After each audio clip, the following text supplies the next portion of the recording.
Hi, everyone, and welcome to the 88th episode of Dragon Quest Slime Time, a Dragon's Den podcast. This is one of your hosts, Pendy. And this is your other host, Liam Land. The Dragon Quest community is officially in a state of mourning due to the passing of Akira Toriyama. Yes, so it was a complete shock. Unfortunately, Toriyama-san suffered an acute subdural hematoma. He passed away on March 1st, and the announcement was made March 8th by Bird Studio that he founded. As was his way, a small private funeral was held by the time the announcement was made. He was an extremely private person. He is survived by his wife, son, and daughter. We are here with special guests Dwaine, Jen, and Bururian to look back on Toriyama's work and his influence on our lives and in our community. Hey. How's it going? Hello, everybody. Hey, guys. Well, let's start with how we all learned about this unfortunate event. What was everyone's initial reaction to Akira Toriyama's passing? Bururian, we'll start with you. It was disbelief at first because I think it was only 2 days ago, and it was like at 11 p.m. and I saw a tweet pop up.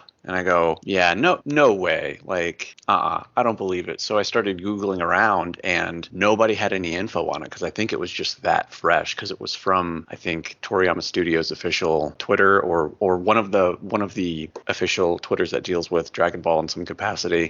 And I couldn't find any information on it. So I just kind of ignored it until the next morning. And I was like, oh no, this is actually real. How about you, Dwaine? Well, I had just finished up with some work, sent off some files. I was like, all right, I can finally relax for the night. So I fired up Instagram, and there's this King of the Hill clip channel or account that I follow. It's called King of the Chill. And just scroll down really quick, and they posted a picture, and I had seen the picture before of Hank as Goku and Bobby as Gohan, flying on the Kinton. And the caption was "Rest in peace, Akira Toriyama." And the first comment was "Can't believe he's gone." Now that's a common joke, and I was like, okay. And I started like scrolling through, and then I went, wait a minute. And so I hopped over and I Googled it really quick, and I was like, oh, okay, that's actually real. All right. I didn't realize that was a common joke sometimes. Like, I've heard of that with other celebrities. Like, oh, Joe Rogan died the other day. Like, they for some reason that's common. But yeah, like, can't believe he's gone.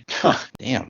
Jen, what about you? So I was playing Like a Dragon Infinite Wealth, as we spoke about a couple podcasts ago. And I got a message on my Facebook Messenger from the Dragon Questers admin chat. And Eve, one of our mints there, sent the screenshot of the letter that Bird Studio put out saying that he had passed away. And I did the same thing. I started Googling, couldn't find anything. The websites that were supposed to have this link were dead. I was hoping it was a hoax. Wikipedia still said is, not was. So you're in early when that's the case. And I, eventually got through some websites and saw that it was real. My husband said it was very similar to how, when Stanley passed, how everyone reacted. It's very similar there. So I kind of just started scrolling through people posting about, their impact and chatting with the Dragon Quest admins, watching all the posts pop up on the Dragon Questers group. It was crazy to see the reaction as it came through, like in real time. It was hard to even go to bed that night, to be completely honest. Just an icon gone,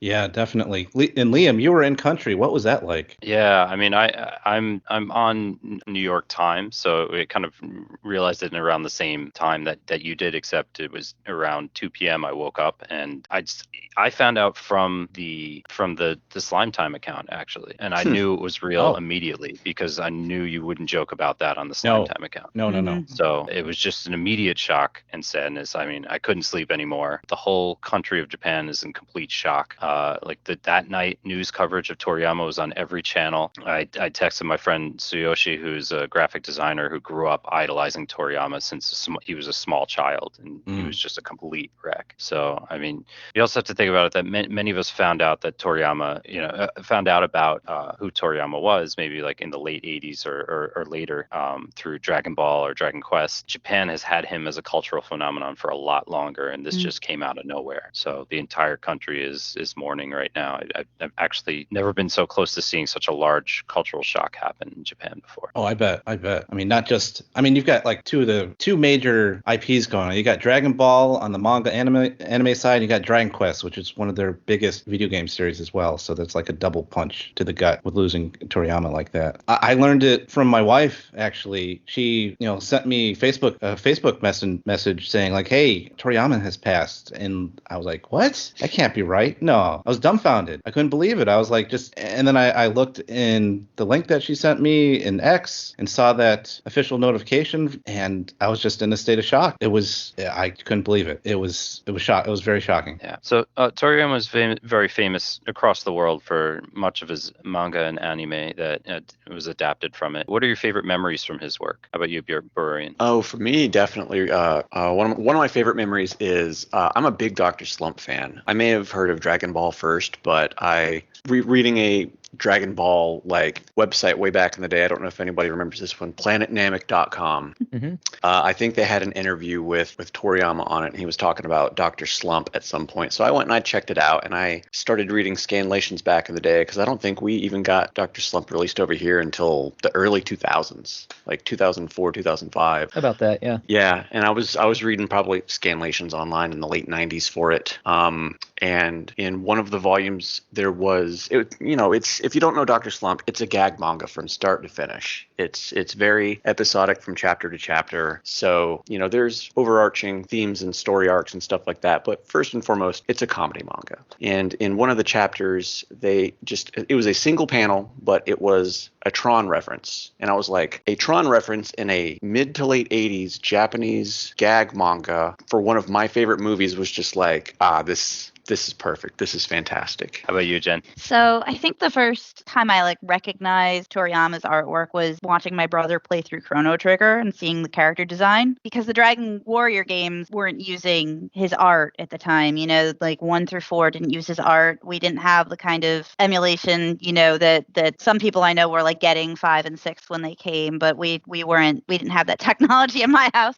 We were lucky we were on the internet at some point. And then Dragon Ball Z started airing on TV. And the boys in my school were talking about it, and I kind of watched it, and I was like, this is interesting, and this is so different than anything I've ever, experienced. I started looking online to see what the deal was, and that's where I learned a lot about how the US version of the show was censored, and I got drawn to the Japanese version of the show. So I'll never forget seeing this panel where they had censored out, Piccolo throws some apples to Gohan, and Gohan imagines an apple tree, and they censored the Gohan imagining the apple tree part out, I guess because it was too cutesy. I don't know why, but that instilled so much in me of Americanizing, anti-censorship. So from then on, I became hardcore Japanese Dragon Ball Z fan at that moment, pretty much. Then Dragon Warrior 7 came out in the US and used the original artwork, and it blew my mind. I never remember telling my brother, he was shocked when I said, no, Akira Toriyama's done the art for all these games, and he wasn't an anime fan, so he was offended by that, but I was so excited. It renewed my interest in the Dragon Quest series. And then obviously when Dragon Quest 8 came out and it switched name to Quest, and you could see the designs for 8 and Yangus and Angelo and everybody, that was it for me. I was all in.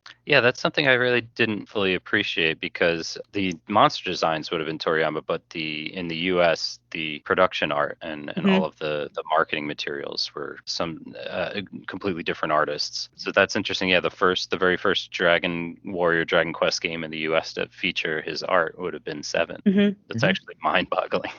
Yeah, that's wow. I never thought about that. Yeah, and cheers to Paul and everyone at Enix for putting forth all the effort to bring a lot of that back with the budget that they had. Oh yeah, definitely. And that was just something that was a missed opportunity back in the NES days, to, even though Dragon Ball may not have been a huge thing at that point, it still would have been some unique artwork to kind of set itself apart from all the D&D type stuff that was being pushed out instead. So yeah, and when you think about it, when Dragon Warrior was introduced, either through the box art or Nintendo Power, there were a lot of different artists that had their takes on it, and they were still all unique, all on their own, and people still gravitated towards it, which is interesting. Yeah, I love seeing some of those old kind of fantasy ones, because they also fascinate the Japanese fan base as well. You'll see them post on Instagram a lot, hey, check this out. This is what they think the Prince of Canuck looks like. And you got Shuji Imai, who did some of the Dragon Quest guidebooks. He was doing a lot of the artwork for Nintendo Power. So some of it was Toriyama inspired, and some of it was still the old fantasy style. And it's still a really good mix. They should release an art book of that. I would totally buy it. I would too. I loved that old Western style art that they put in the Nintendo Powers back in the day. Yeah. Hey Viz, you listening? Gotta get on Yeah, that. come on, Viz, and Nintendo too. Like, come on, you still got all that stuff lying around.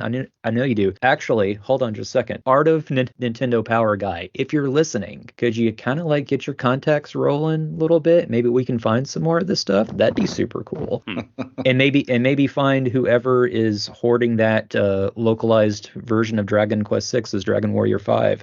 We know it's in someone's garage up in Seattle. Let's start going door to door. Oh God, wouldn't that be a find, huh? Yeah, and hopefully some video game preservationist dude just doesn't spend thousands on eBay to just hoard it. Oh God, what was the case with that? Because that was something specifically with a game where someone was doing that. What was that for? Some people do that. They've done it with a couple games. They'll buy prototypes and not dump them. They'll just stick them in a vault to hoard it. Mm-hmm. For clout. It's the retro game people can be weird. Some of them super cool. Some of them kind of weird. Yeah, I agree. So Dwaine, what about what are your favorite memories of Toriyama's work? So I'm gonna go old and new here. So back when I was a senior in high school, that's when Chrono Trigger first started kind of hitting the press and all that.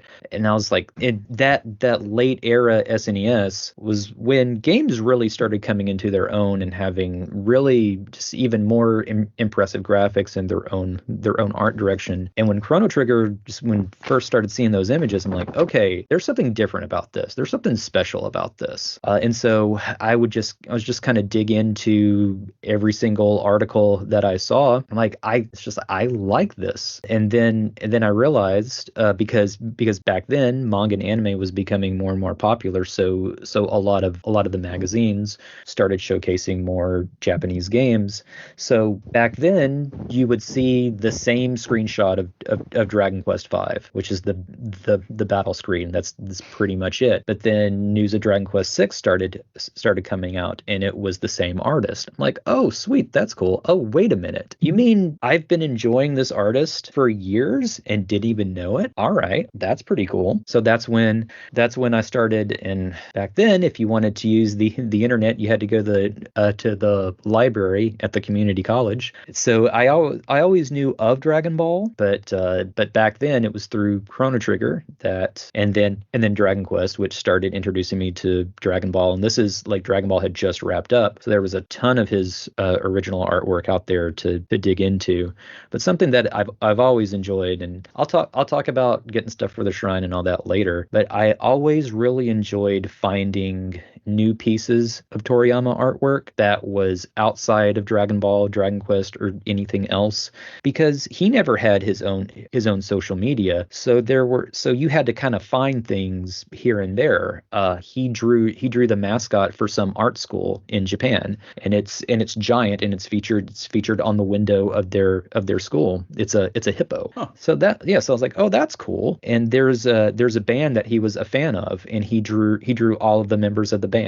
There were some toy model kits, like World War II model kits and stuff, and he designed the German faction and the American faction and the Russian ones. So and these are things that have never been printed in an art book. He really has not released a non-Dragon Ball or Dragon Quest art book since Toriyama the World. So there's hundreds of pieces of artwork out there that he's done that's still left to be discovered. Wow. Pendy, how about you? For me, as far as the manga and the anime goes, like I've never really gotten into manga, but with anime, it was funny because my brother started watching Dragon Ball Z when it started airing on Toonami. And it's not like I had never seen an anime before that, but I just had never gotten into it, or the anime that I had seen, what little of it growing up, I didn't even realize it was anime or whatnot. And so he's watching Dragon Ball Z after school, and I would come home, see him watching DBZ, and I'd look at it for like a few seconds and be like, this is dumb. This is stupid. What the heck are you watching? What is going on here? This is weird. And so every day. An hour later, you're like, oh, Oh, this is awesome. It took me longer than that. This was like Fight's happened still over going the on? period of maybe. It took me the period of, I don't know, a week, couple weeks of just watching him watch the show when I came home from school. And then finally I just sat down and watched an episode with him, and then I was like, oh crap, I actually like this.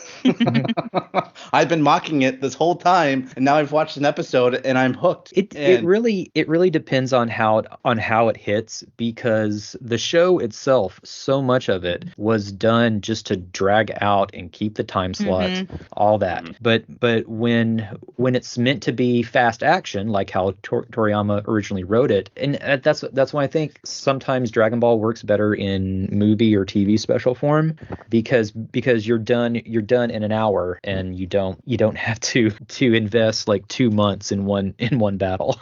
Right. Looking at you, planet's- Namek. The planet will explode in 5 minutes, 30 hours later. But no, 4 months later. I started watching it, and I really got into it, and it became one of my favorite shows of all time. And that got me into anime in general. That's when I started to look for anime and see what else was out there. That's how I got into Trigun and the Cowboy Bebop and to different series after that. So I became a big anime fan thanks to Dragon Ball Z and thanks to Toriyama and his art style. Even though initially I, disregarded it at first, which is funny. I almost did not become a thing. Something else that I've always loved about Toriyama and his style is his mechanical designs. Like, I just love all the vehicles, and anything mechanical that he does is fantastic. And something that I've seen recently, which I didn't realize, is I guess he's kind of a gearhead. Like models and things, mechanical models and cars and things like that. I did not know about that when it came to Toriyama. He'd get a lot of the references for the machines that he would draw just from the various model kits that he'd pick up. Oh, okay. Oh, wow. And I love the unique style that he would do to come up with his own mechanical designs. It was great. Like, so he's taken what he has from those designs that he likes and those models that he picks up and puts his own spin on it. It's fantastic. It's always fantastic. It always stood out to me as in his art with those mechanical designs. Yeah, I'm a very organic artist. I'm not good at things like cars and machines like at all. So it definitely is. I kind of want to say magic, because you can be 100% technical and draw cars, machines, robots, and all that, and have it look realistic. And this is something I'll get to later. He was kind of the master of a simple form, especially with all these exaggerated looking vehicles. Somehow they work. They're grounded. They fit, and that's always just like, oh, it's nice. And something that I've been able to do thanks to my love of his series, love of Dragon Ball, is so I've been to animation conventions over the years, but never really cosplayed at all until recently. And one of the first things that I cosplayed was Master Roshi, and even shaved my head for it a couple times. And I was able to recently also cosplay with my wife as well, and she did Bulma, and I was Master Roshi, and it was fantastic, and it was a great time. And that's all thanks to Toriyama's art style that I was able to do that and have fun with it. And Can we get some photos of that for the YouTube version? Oh, definitely.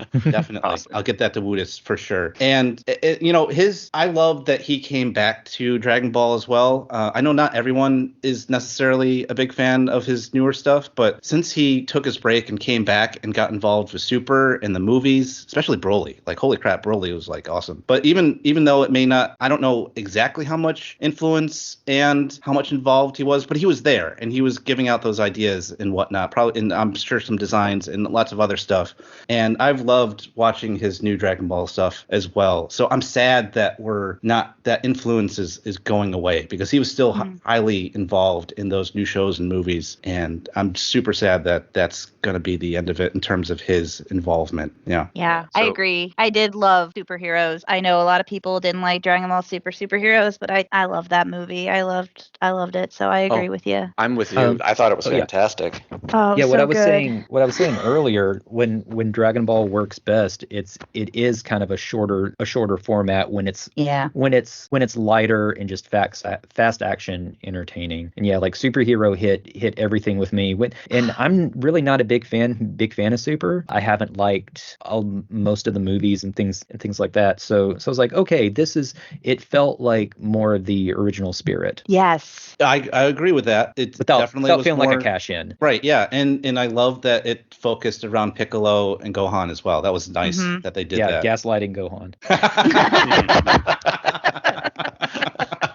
That's the official subtitle that people don't realize. Nice.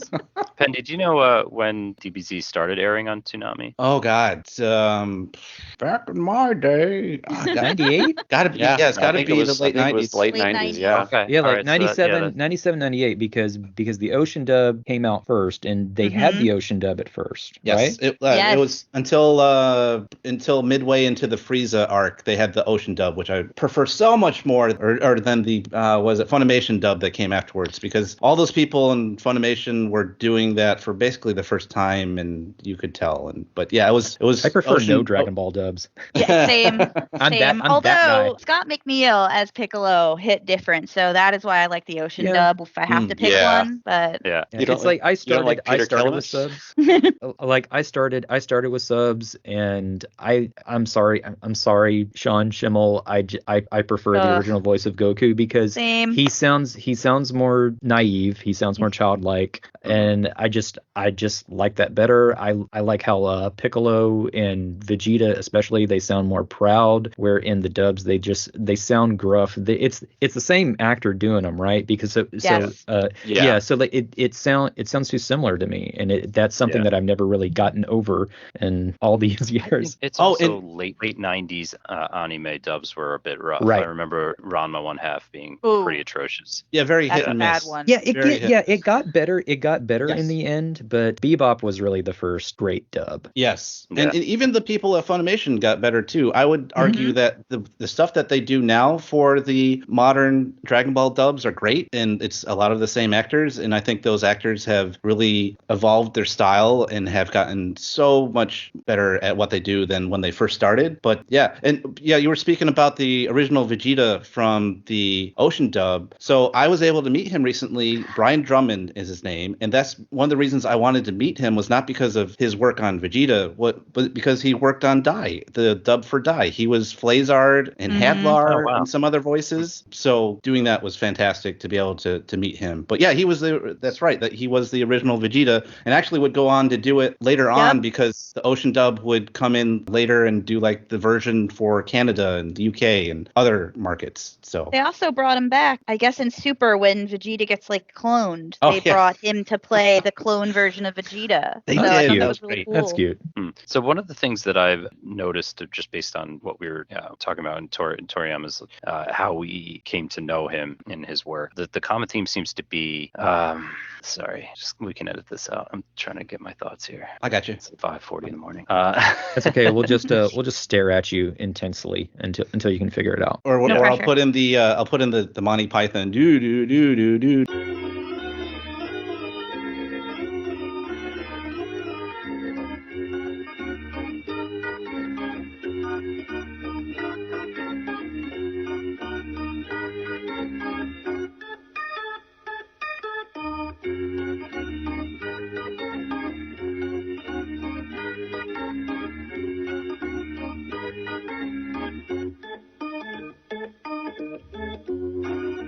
Yeah. I'll smack into the microphone. All right, let me start over. Go ahead. So one of the common things I've been noticing about how we each discovered Toriyama's work is this idea that it's retroactive. Like, oh, that's the guy we've been seeing this whole time, and that rings true for all of the original Dragon Warrior games, where he designed every single one of those monsters in Dragon Quest games. But also the anime for Dragon Warrior that Saban forgot to credit him for. So that was when I started seeing Dragon Ball Z. That's when I was like, oh, that's the same style as the Abel anime, the Dragon Warrior anime from the like late 80s, early 90s. Early 90s, yeah. Early 90s, yeah. Mhm. So It was when 2 was out. That's how I remembered it. And then the first time I actually saw Dragon Ball Z was probably around 1992. I had a friend with a connection in Japan who had this Game Doctor system that it was basically a really early emulation console that sat cassette on top of the NES and the Sega Genesis, and you would feed ROM files in through floppy disks. So he just had I vaguely huge remember stack. that. Yeah. Yeah, so we would just play all these Japanese games for the Super Famicom that had not been released to the US, and one of them was a Dragon Ball Z fighting game. Oh, Ultimate Fighting? I'll need to go back and look up which one, because I know there were several. Yeah, there was like 3 or 4 of them. Yeah. I just remember it was in this particular game, and this is probably multiple. You can actually jump up on the cloud and fight in the air in the sky, and I was just like, what is going on when I first saw that. And then like you were saying, Pendy, the anime started getting popular in the West in the late 90s, and I was like, oh, it's just like the fighting game, and it retroactively kind of started remembering that. And then back in 2017, my wife and I actually got to go to Universal Studios in Osaka for the Dragon Quest The Real event. Yeah. And, Nice. Yep. And yeah, that was super fun. And while we were there, we got to go and do other things in the park. And one of them was the Dragon Ball 4D experience, which is essentially watching a little mini movie of a Dragon Ball Z fight where, if somebody gets thrown into water, you're getting mist splashed in your face from the seat in front of you. Yep.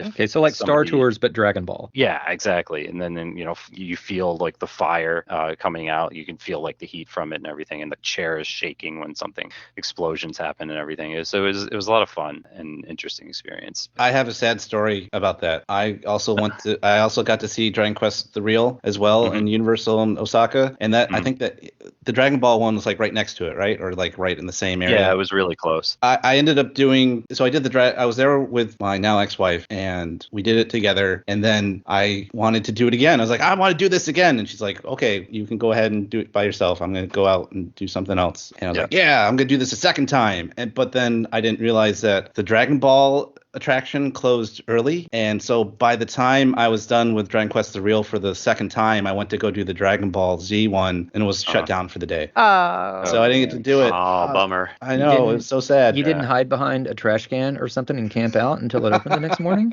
I should have. There's what was it? Like a toy, was it a jump? Oh, it was a little jump amusement park that was somewhere in Tokyo that I got to go do, and a lot of it was Dragon Ball Z stuff. And I got to do some fun Dragon Ball Z activities with that. You got to like use a Dragon Radar and like look for Dragon Balls, and I think there's a little 3D kind of interactive thing as well where you get to do like a Kamehameha yourself, and you do it along with Goku, shoot somebody. It was great. But yeah, I missed that 4D. I missed that 4D event. I was so sad about that. Shoot someone with Goku. That's in the Oakland theme park too, I believe. Dwaine. South Houston too, and Midtown, and east of Houston, and west, and North Houston. Just all of Houston. You can edit that out if you want. This is dumb. My wife actually grew up watching Dragon Ball with her brothers in the 80s, which is really interesting because she's not an otaku at all. So like to hear that was part of her culture growing up is pretty amazing. Oh, that's fun. It's fun. So Toriyama was the longtime character and monster designer for Dragon Quest, Chrono Trigger, and Blue Dragon. And then I guess I wasn't even thinking about this, but of course all the various Dragon Ball video games that they've had over the decades, which has been a lot. What are our favorite designs and memories related to those games? Dwaine, we'll start with you. So I'm gonna scoot back to Chrono Trigger a little bit, because when I started seeing that initial artwork, I went and I bought the guidebook, which I usually didn't do, but the guidebook was sort of like a mini art book because it had all the character artwork and most of the scenes. Some of them were just tiny. But what I really love about those Chrono Trigger scenes is how much life they have, because you can tell this wasn't something he was just doing really quick to make a deadline. Really took his time to add a lot of character and tell a bunch of little stories within the piece. And if you notice on a lot of his larger artworks, he will tell a lot of little stories within everything. It wasn't just a static promo image. Like in the piece where Chrono, Frog, and Robo are walking through the cave, they're about ankle deep in water, and they're stepping the water splashing everywhere. And I like that. like that a lot. The camping scene with all the monsters just kind of looking around on them. I've been fortunate enough. It's not a complete set, but I have a set of Chrono Trigger assets, and some of my favorite ones are in there. And this isn't just a scan from a guidebook or a scan from a poster. This is the actual 300 dpi. It's the scan of the actual artwork. So I can zoom in really far and I can see the wobble of the pen line. I can see where the ink seeped out of the lines a little bit. And that's nice to be able to, like, as an artist, to be able to look at that stuff and just kind of really see how he did it and say, oh, look, he makes mistakes too. I'm going to ignore all that because my stuff has to be perfect at all times. But I've also got, I'm also fortunate with doing the shrine way back when and asset packs and all of that. I have some of his original Photoshop files. I've got the box art for Slime Mori Mori. I've got the box art for Dragon Quest IX, and it's fun just to see just how he did things and how much character he puts into everything, and realizing, oh, he zooms in really far and just turns on the grain filter for all of his clothes. He doesn't do that anymore, but it's just kind of a weird thing he did. But yeah, I've always had a special attachment to the Chrono Trigger assets. Even though I've worked with Dragon Quest stuff for forever, I like his work with 8 a lot, because I think Dragon Quest 8, he was at a point in his artistic career where he was going through a little bit of a style shift, where he's doing more realistic proportions, but it's still him. Everyone still has that character. Everyone still looks unique. I like those a lot. And again, there are just a lot of fun monster designs. I really like the wallpapers for the Monsters series that he does for Jump, because you can tell once again you can tell he's having fun, and he's doing like little stories within the entire piece. It's just like these monsters are talking to one another, or just one's breathing fire at one another. And it's just kind of sitting on a Stark sword a little bit. And it's just little details like that I really appreciate. You mentioned the being able to see the little wobble and seeing him kind of go out of the line a little bit here and there, and that's a charm. There's a charm to that where I would compare that to reading the Peanuts strip with Charles Schultz. Absolutely, yeah. I was actually going to make that comparison a little bit later, but yeah, it's not that I don't mind computer animation or anything that's like completely perfect, but there is like a nice charm to seeing that not completely perfect art in the way that you see the little wobble or coloring out the lines or whatever or whatnot. It's definitely something that I'll miss as we move away from that for a lot of art, for a lot of properties. My very favorite artist, Ian McCaig, he says the best thing about digital is that you can change everything, and the worst thing about digital is that you can change everything. It's a good way to put it. Because honestly, you can get lost in doing a million layers, and one of the things as an artist, which is good to limit yourself with how many layers that you're using. Toriyama said when he was doing Jayco, it was his first time doing it completely on the computer. So he was using a Clip Studio. So he was saying that he could zoom in really far and put details everywhere. And if you go back and I think it's the final double page spread of Jayco. It's an amazing piece of artwork with just so much detail, so much going on in there. Nice. It has heart. It has soul. I agree. Jen, what about you? As not as technical of an artist to actually see all those amazing things, I loved hearing that conversation, by the way. I loved hearing those small details because I catch them in other ways, obviously, but I'm not that great of an artist, even if I did draw some fan art back in the day. I have to say, Chrono Trigger always kind of blew me away. Just the character of Isla, for example, or Frog, just the way that they looked in the art that he did, the way that they behaved, it just was different than anything I had seen. Like the weird monster, the big blue orb monster named New, I loved that thing. I loved all the art of that thing. I was obsessed with that. It was so neat to me. It was so different. The Epoch, the Wings of Time, love the design of that. I am 100% with Pendy when it comes to loving all of the machines that he makes. So the machine families in Dragon Quest, the Killing Machine, Clockwork Cuckoo, my best friend Ellie making all the soup, all of those robots. I love them all. Obviously, I am a huge fan of the slime. Every form of Dragon Quest slime is my favorite. Seeing his version versus the one that Hori came up with, it always kind of brings a smile on my face. I've seen that get posted a lot recently. I actually reposted that too, of like, here, this horrible creature that kills you instantly and sticks to your face, and he's like, nope, it's going to be a happy little blue dot. And I love that. Obviously, he's a big dragon artist. I love all of them in every game he does, and the dragons that he put in Dragon Ball Z too. Like even, Gohan's pet dragon, all of that stuff was always so cool to me. And seeing that evolution of his style there. And then something that you mentioned kind of made me think of the cover art of the recent games, mostly the reversible cover art for Builders 1, Builders 2, 11. I think seeing the interplay of the backgrounds in Builders 1 and 2, especially those cover arts for the Switch specifically, where you can see like everything going on in the background with like slimes walking around and the builders building. I just love all of that stuff. So I really can't distill it down any more than that. It's just always so delightful to look at his stuff, honestly. Going back to just the slime design for a second, there's kind of a funny just phrase now, just like they understood the assignment. Akira Toriyama understood the assignment because he was brought in to work on this through his work with Jump. He knew it had to be simple. He knew this was something geared more towards kids, younger audience. So he knew how to take a basic idea. He knew how it was going to be presented, and how can this be creative, colorful, in your face with very, very limited graphical capabilities. If we had ended up with the Yuji Horii designed slime, the series would probably not be what it is today. Probably. Yeah, I mean, it still would have been fun. It would have been wizardry. Yeah, exactly.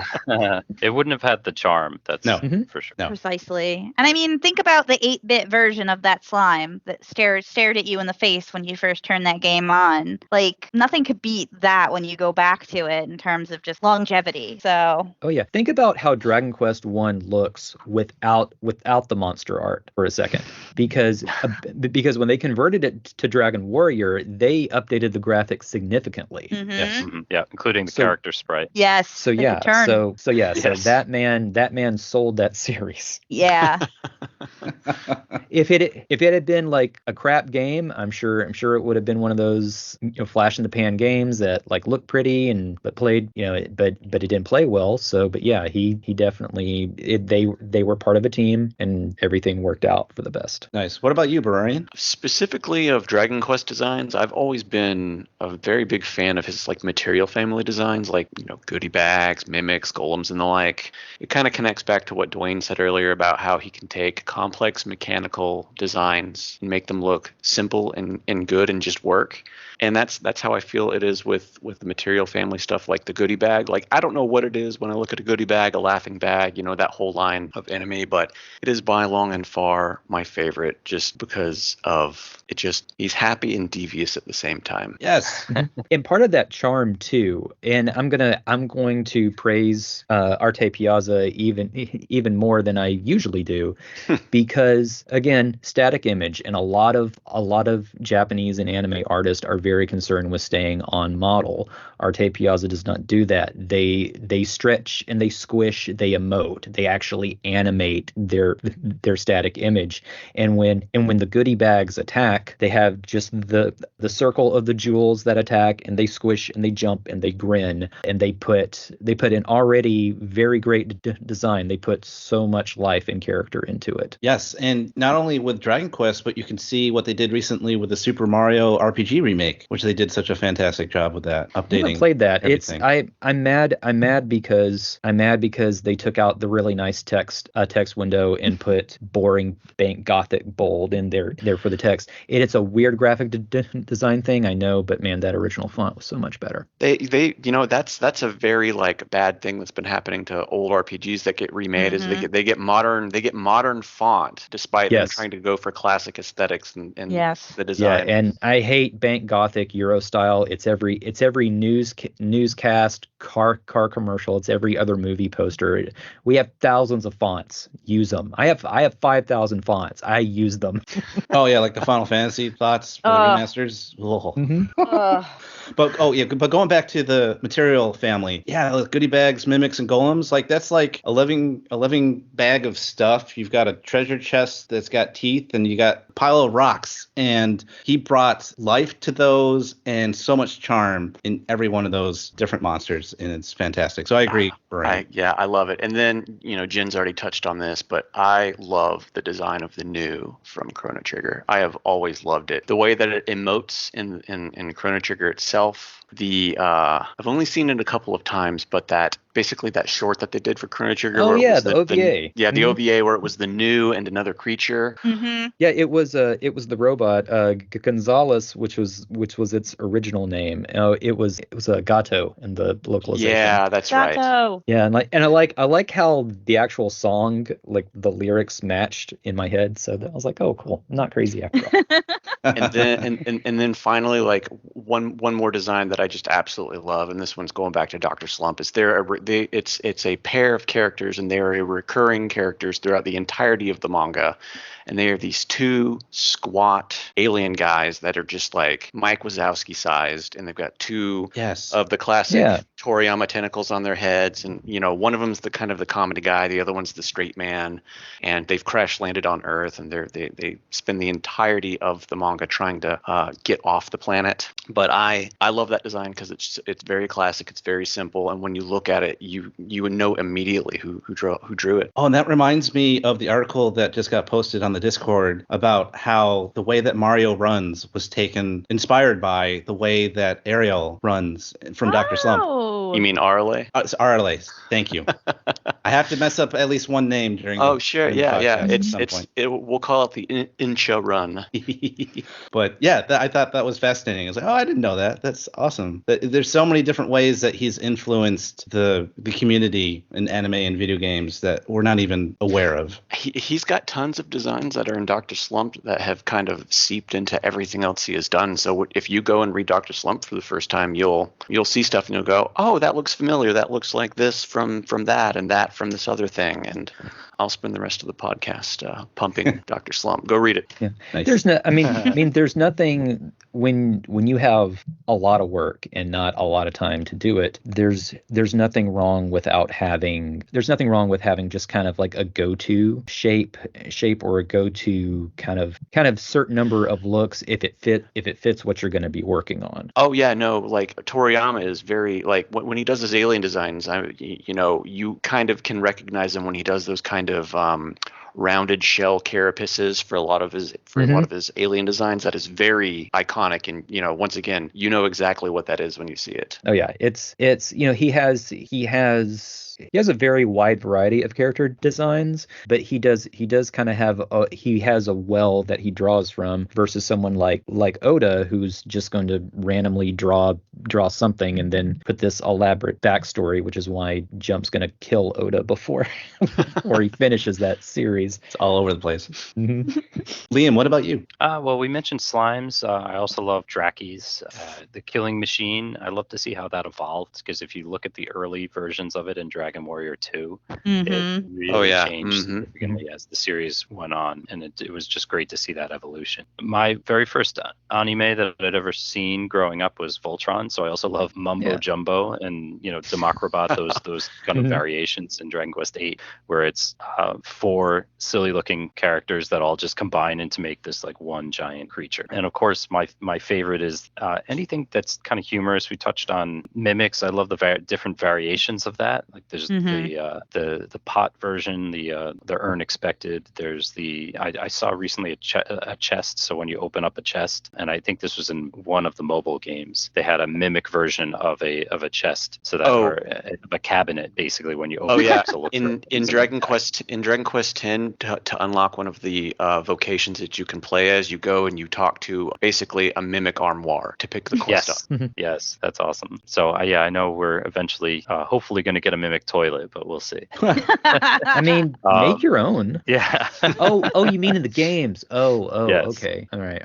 I mean, you can do both. And then my favorite of all times is the slow motion death of a teeny Sanguini when you crit attack it in Dragon Quest 9. Oh yeah. It just folds over backwards with this surprised look on its face in slow motion. It's so great. It makes me laugh every time. Oh yeah, a lot of those in Dine were fantastic. The way that characters would get defeated. Oh, like the cruel cumber, like one of the very first enemies you fight, I think, is the cruel cumber, and Yes. its own spear impales it and kills it whenever you like finish it off. In the most adorable way. You wouldn't think someone getting impaled by a spear would be adorable, but they figured out a way to do it. Yeah, like level 5, I know more for just the quality of their 3D models, but not so much their animation. But 9 had a surprising amount of really creative animations, especially for its space and limited models. When it comes to myself, I mean, just the monster and the character designs is what made those games pop for me.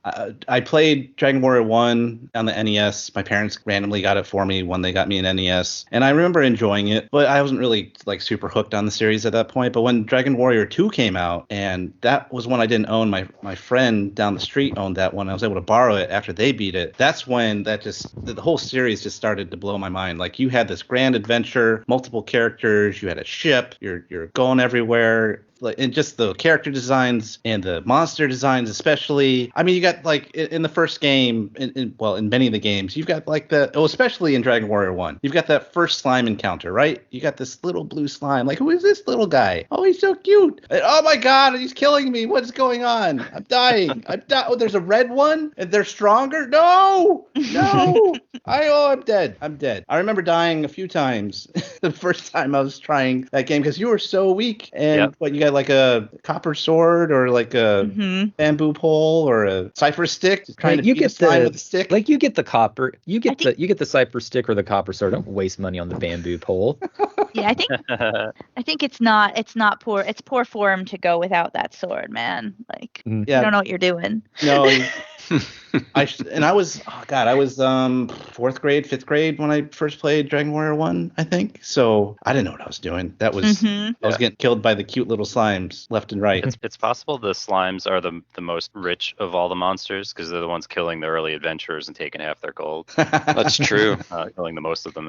They're like the Goomba in the first Goomba in Super Mario Brothers. Yeah. I don't know. They're not very effective killers because you kill them and they give you like 2 gold, 5 gold max, depending on the game. So but the sheer amount of early players they've offed. Which again, like the Goomba, the slime is a great example of the perfect first enemy in a game. Yes, and I'm glad they carried that through the series, which is smart and fantastic to be able to have that as a tradition, as there are many traditions in that game series. Another design that I've said many times before that I love so much is anything and everything having to do with Bizarro, to the point where when I had the Dragon Quest News Network, I had Dwaine help me out with the logo for that one, which was Bizarro themed logo that he did a couple of different designs actually. Yeah, I need to finish the new one that I started for you just because looking at 25-year-old artwork is very painful for me. Looking at artwork that I did 2 weeks ago is still very painful for me. So, but I love I've always loved most of his hero designs. I always make fun of Hobo Link from Dragon Quest 7. But so many of them, especially the one from 4, both the male and the female. 8 is one of my favorites. All the different monster designs. A lot of people have already said the different ones that they loved, and I agree that those are all great. Those classic designs that he's done. And again, like we've touched on before, how iconic the slime is. I've got so much merchandise of different slimes sitting in my apartment. I've got even like Magellan from Tact, that their slime mascot version that they had. That's also wonderful. Oh, and then going to, Dwaine, you were there too. It was me, you, and Edwin and Dustin, how we all went to E3 that one year through the generosity of Enix of America, and seeing that their booth that had the gigantic blue slime that was above it, that was mind-blowing. That was great. That was so much fun to see that. There's a picture of you guys. Say again? I was just going to say, I know there was a picture of you guys with that floating out around somewhere. Yeah, when I was 90 pounds heavier.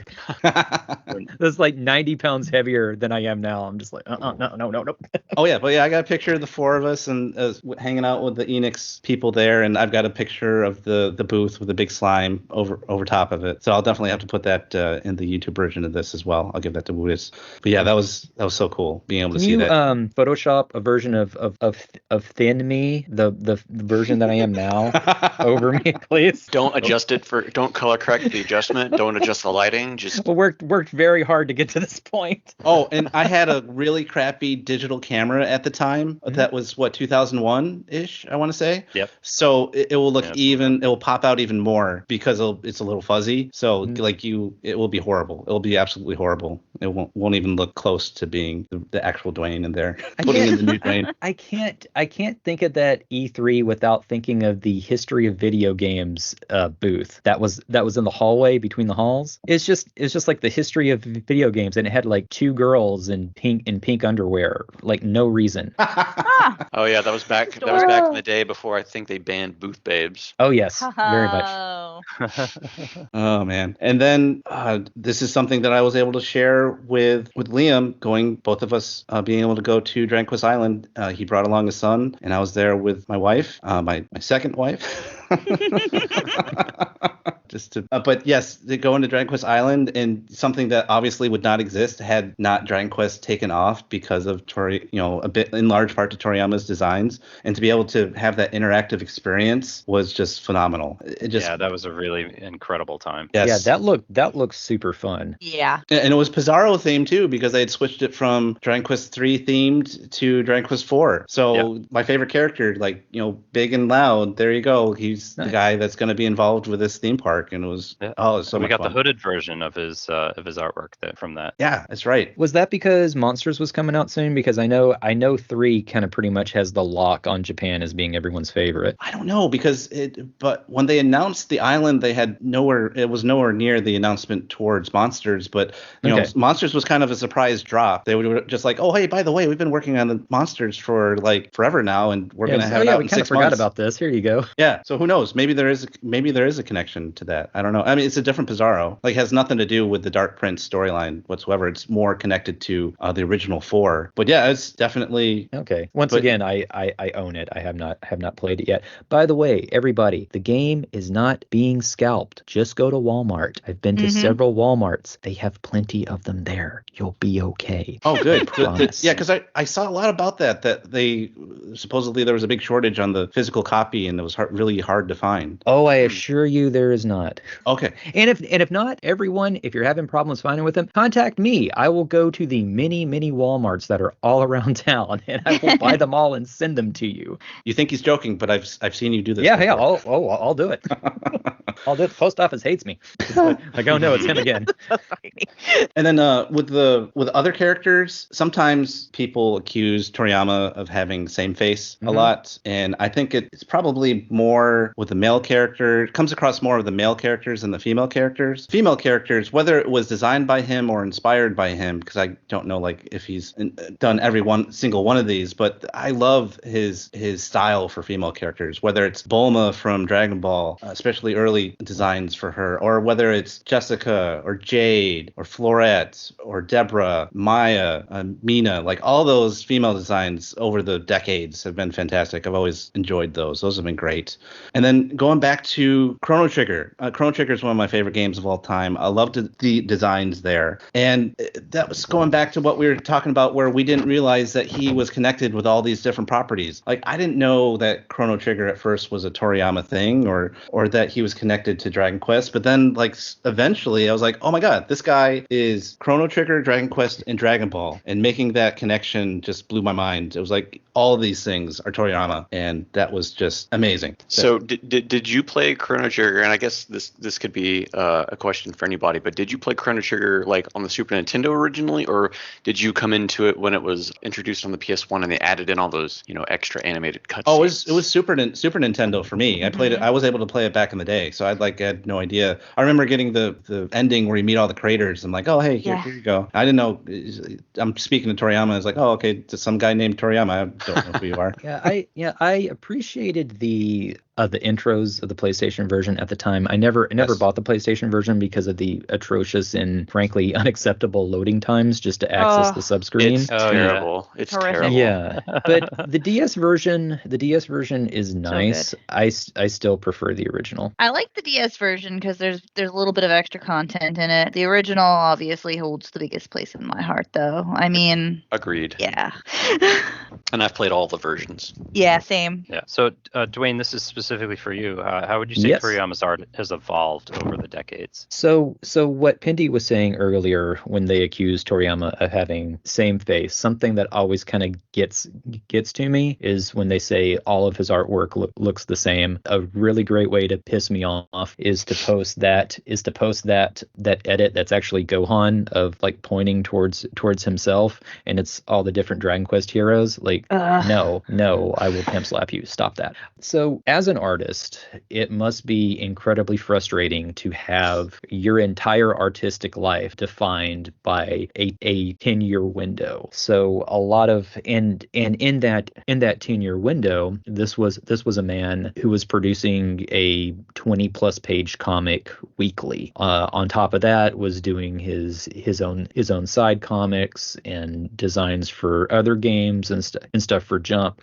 So this man was producing an insane amount of artwork in a very short amount of time. And actually, with something that's interesting, when you look at the original Dragon Quest packaging artwork for when they had the 25th exhibition, if you notice the entire display of all like the signs and the screenshots and all that, the actual artwork is hidden in it because it's so small. So a lot of these packaging artworks that we're seeing, it's not much bigger than than what's actually printed, because he's just having to do so much of it. But he started off with a lot of rounder forms, and when he was doing Dragon Ball, he was doing more sharp lines, and people criticized from like all the sharp angles, and I remember in an interview he was saying like, okay, well, I'm just going to do it more. And when Dragon Ball ended, that's when we saw such the drastic style shift to Seven and Kawa and things like that, because he was going back to more simple and rounder shapes. But yeah, it's always one of the things that is good to study like actual Toriyama artwork is that he has always been great at just very simple basic anatomy, because he learned from watching, he learned art and was inspired by art by watching Disney's 101 Dalmatians. So it's this little time frame of Disney history with his own personal influence. And it's interesting because when you look at all the different things, if you look at Dragon Ball artwork from 2013, it's very different than Dragon Ball artwork from like 2003, 2005, because he was practicing with Photoshop and Clip Studio more, and instead of just kind of basic shapes for clothes, he was making his clothes more detailed. He was making his forms slimmer in more realistic proportions.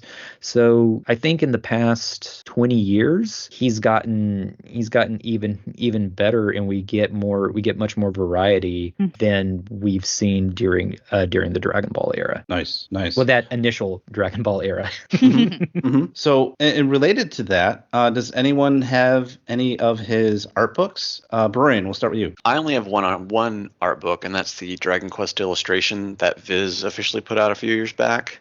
Yes, I was so excited when we got that. Yeah, I was in the pipeline to get a ton of them. Like I previously purchased one of the guidebook companion sets from friend of the podcast, Samantha. Mm-hmm. And because I love those Japanese art books, because there's so much Dragon Quest art that are in those books that never see the light of day. Mm-hmm. And I wanted to see more of it. So I had started ordering a lot of it on Mandarake and through Bai and Yahoo Japan and all that kind of stuff. I no joke, I had probably like 10 or 12 art books like in the works to ship to me, and then COVID hit, and then all these Japanese sellers started canceling all orders because global shipping came to a halt. So yes. I never saw any of that. So to this day, I still only have the Dragon Quest illustrations book, and then technically not an art book, but it may as well be an art book, the Dragon Quest 6 companion guides from Japan. So okay, they did give you your money back, right? Yeah, no, I got all my money back. Cool. I just they all canceled it because they're just like, hey, global pandemic starting, we're not shipping anything out. Pretty sure you're not allowed to order them again. I don't want you causing another pandemic, my friend.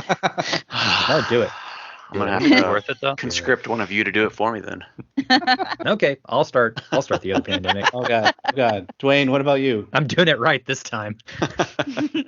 Oh, I've got a couple. So I've got the Toriyama the World soft cover, which is actually still in print, and you can snag it for like 25 bucks, I want to say. So if you're interested in some of Toriyama's very very early artwork, this is like Dr. Slump and earlier, you're gonna find a whole lot of good stuff here. Lots of different art styles he plays around with. A lot of like really thick line children's book illustrations. There's some Dragon Quest stuff in there. In fact, actually, so this is kind of going back. So when I was first tracking down Dragon Quest artwork, I snagged this at an anime store, and it's got the Dragon Quest Able designs in it. I was like, oh yeah, he did that, and this is the original designs. Sweet. So I've got that. I've got the Dragon Quest Monsters art book, which is weird because that came out of nowhere. I saw it on a site called animebooks.com in 2000. I never saw any sort of press about this in any of the Jump articles. It's all the original Dragon Quest artwork from 1 through 6. So I have that book has been scanned 3 times now and has been stolen by the internet countless times. I've seen entire Instagram accounts, because like when you've worked on this for that long and you have edited things a certain way, I'm like, yeah, it's mine. Yeah, that's mine. Yeah, it's mine. It's mine. All of them, they're all mine. They're all mine. Cool. I hope they have fun. I hope they enjoy them. But I've got the Dragon Ball visual history, which that's a newer book. It only goes up to about 2013, but if you're a Dragon Ball fan, I actually do highly recommend it. I've got the post Dragon Ball books, the complete illustrations in English and Japanese. And I've got the world guide and the story guide. Those are pretty cool. Have some sketches that have never been published anywhere else. But one of the crown jewels in my collection, I have the Akira Toriyama exhibition art book. And I don't just have the Akira Toriyama exhibition art book. I have the version that was sold at the gallery, and the version that was sold at the gallery has a very different cover. It's an original cowboy and Indians piece, and they're flying on this little hovercraft. It's really really cool. It's never been published anywhere else. I can probably send you guys a scan of this, but the gallery version has a couple pages that were omitted from the general release, and most of that, oddly enough, is Dragon Quest artwork. And it's got the full artwork for Dragon Quest V, has a couple of the character illustrations for 3, and it also has all the illustrations for 6, which was new at the time. I don't know why that they cut these out. I'm sure it was some rights issue, but yeah. And I have the Dragon Quest illustrations art book. I've got the Japanese version and I pre-ordered that because I figured they would never release it in America, and they did. And so I've got the one that I ordered, and my girlfriend also got me one. So I've got one to kind of keep pristine, and one to kind of like throw around and mess around with. So, which I think is funny because the ins and outs of rights, it's crazy to me that there is a Dragon Quest illustrations art book that will not use the Dragon Quest logo, and all of the games that have not been translated or localized, they're romanized out, and I'm just like, come on guys, really? Oh, I didn't even realize that. That's funny. Yeah, that's Dragon Quest 10 is the big one for that all this illustration art book. Yeah, it's like Terry no Wonderlando. I'm like, yeah, come on, Terry's Wonderland. Would Square Enix come down on you that hard if you just put Terry's Wonderland? Jeez.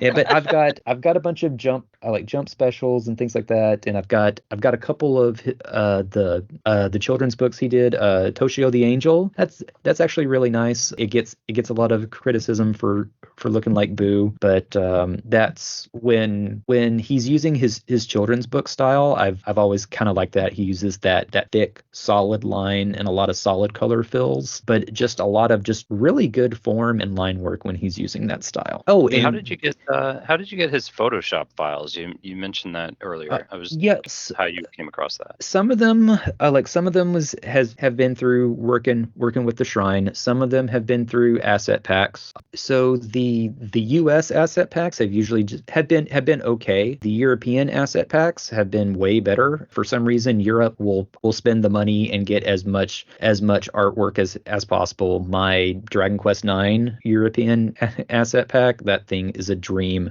because it's got the full resolution box art, full resolution of all the character artwork, a ton of monsters. It's great. The Chrono Trigger assets, I think it was like left on an asset FTP from many moons ago. So I was dumb, and I was working with a PR company that was working with Konami at the time, and they just had their asset FTP open, so they're just, hey, take whatever. And Don't mind if I do. Well, I didn't. I just looked, and they had the full paintings from Symphony of the Night, and just and like everything, that the full res, the painting, just like you could see the edges of it. I was like, oh, this is fantastic. I should save this sometime, and I forgot. Oh. And it's long gone. But I think it was just put out on an asset FTP and just forgotten about for 20 plus years. Wow. And so they don't give out Chrono Trigger assets anymore. They give out the character art that Square Enix did because they don't have to pay Toriyama for it. But they don't hand those out anymore. Mm-hmm. I don't think they're ever going to hand them out again. So yeah. Liam, what about you? What do you got? So I have the 25th anniversary art book that was released in Japan. I have both the Japanese and English versions. The English one that came out for Viz, I think that was 30th or 35th. I don't remember. But and I have the museum artwork from the Dragon Quest museum from 2016 in Shibuya. Oh, nice. Oh, nice. Did you pick that up when you actually got to go to that pop-up museum that they did? Yep. And to this day I haven't opened it yet. I should probably. Oh, because I was going to ask, like, is it good? It's really good sealed.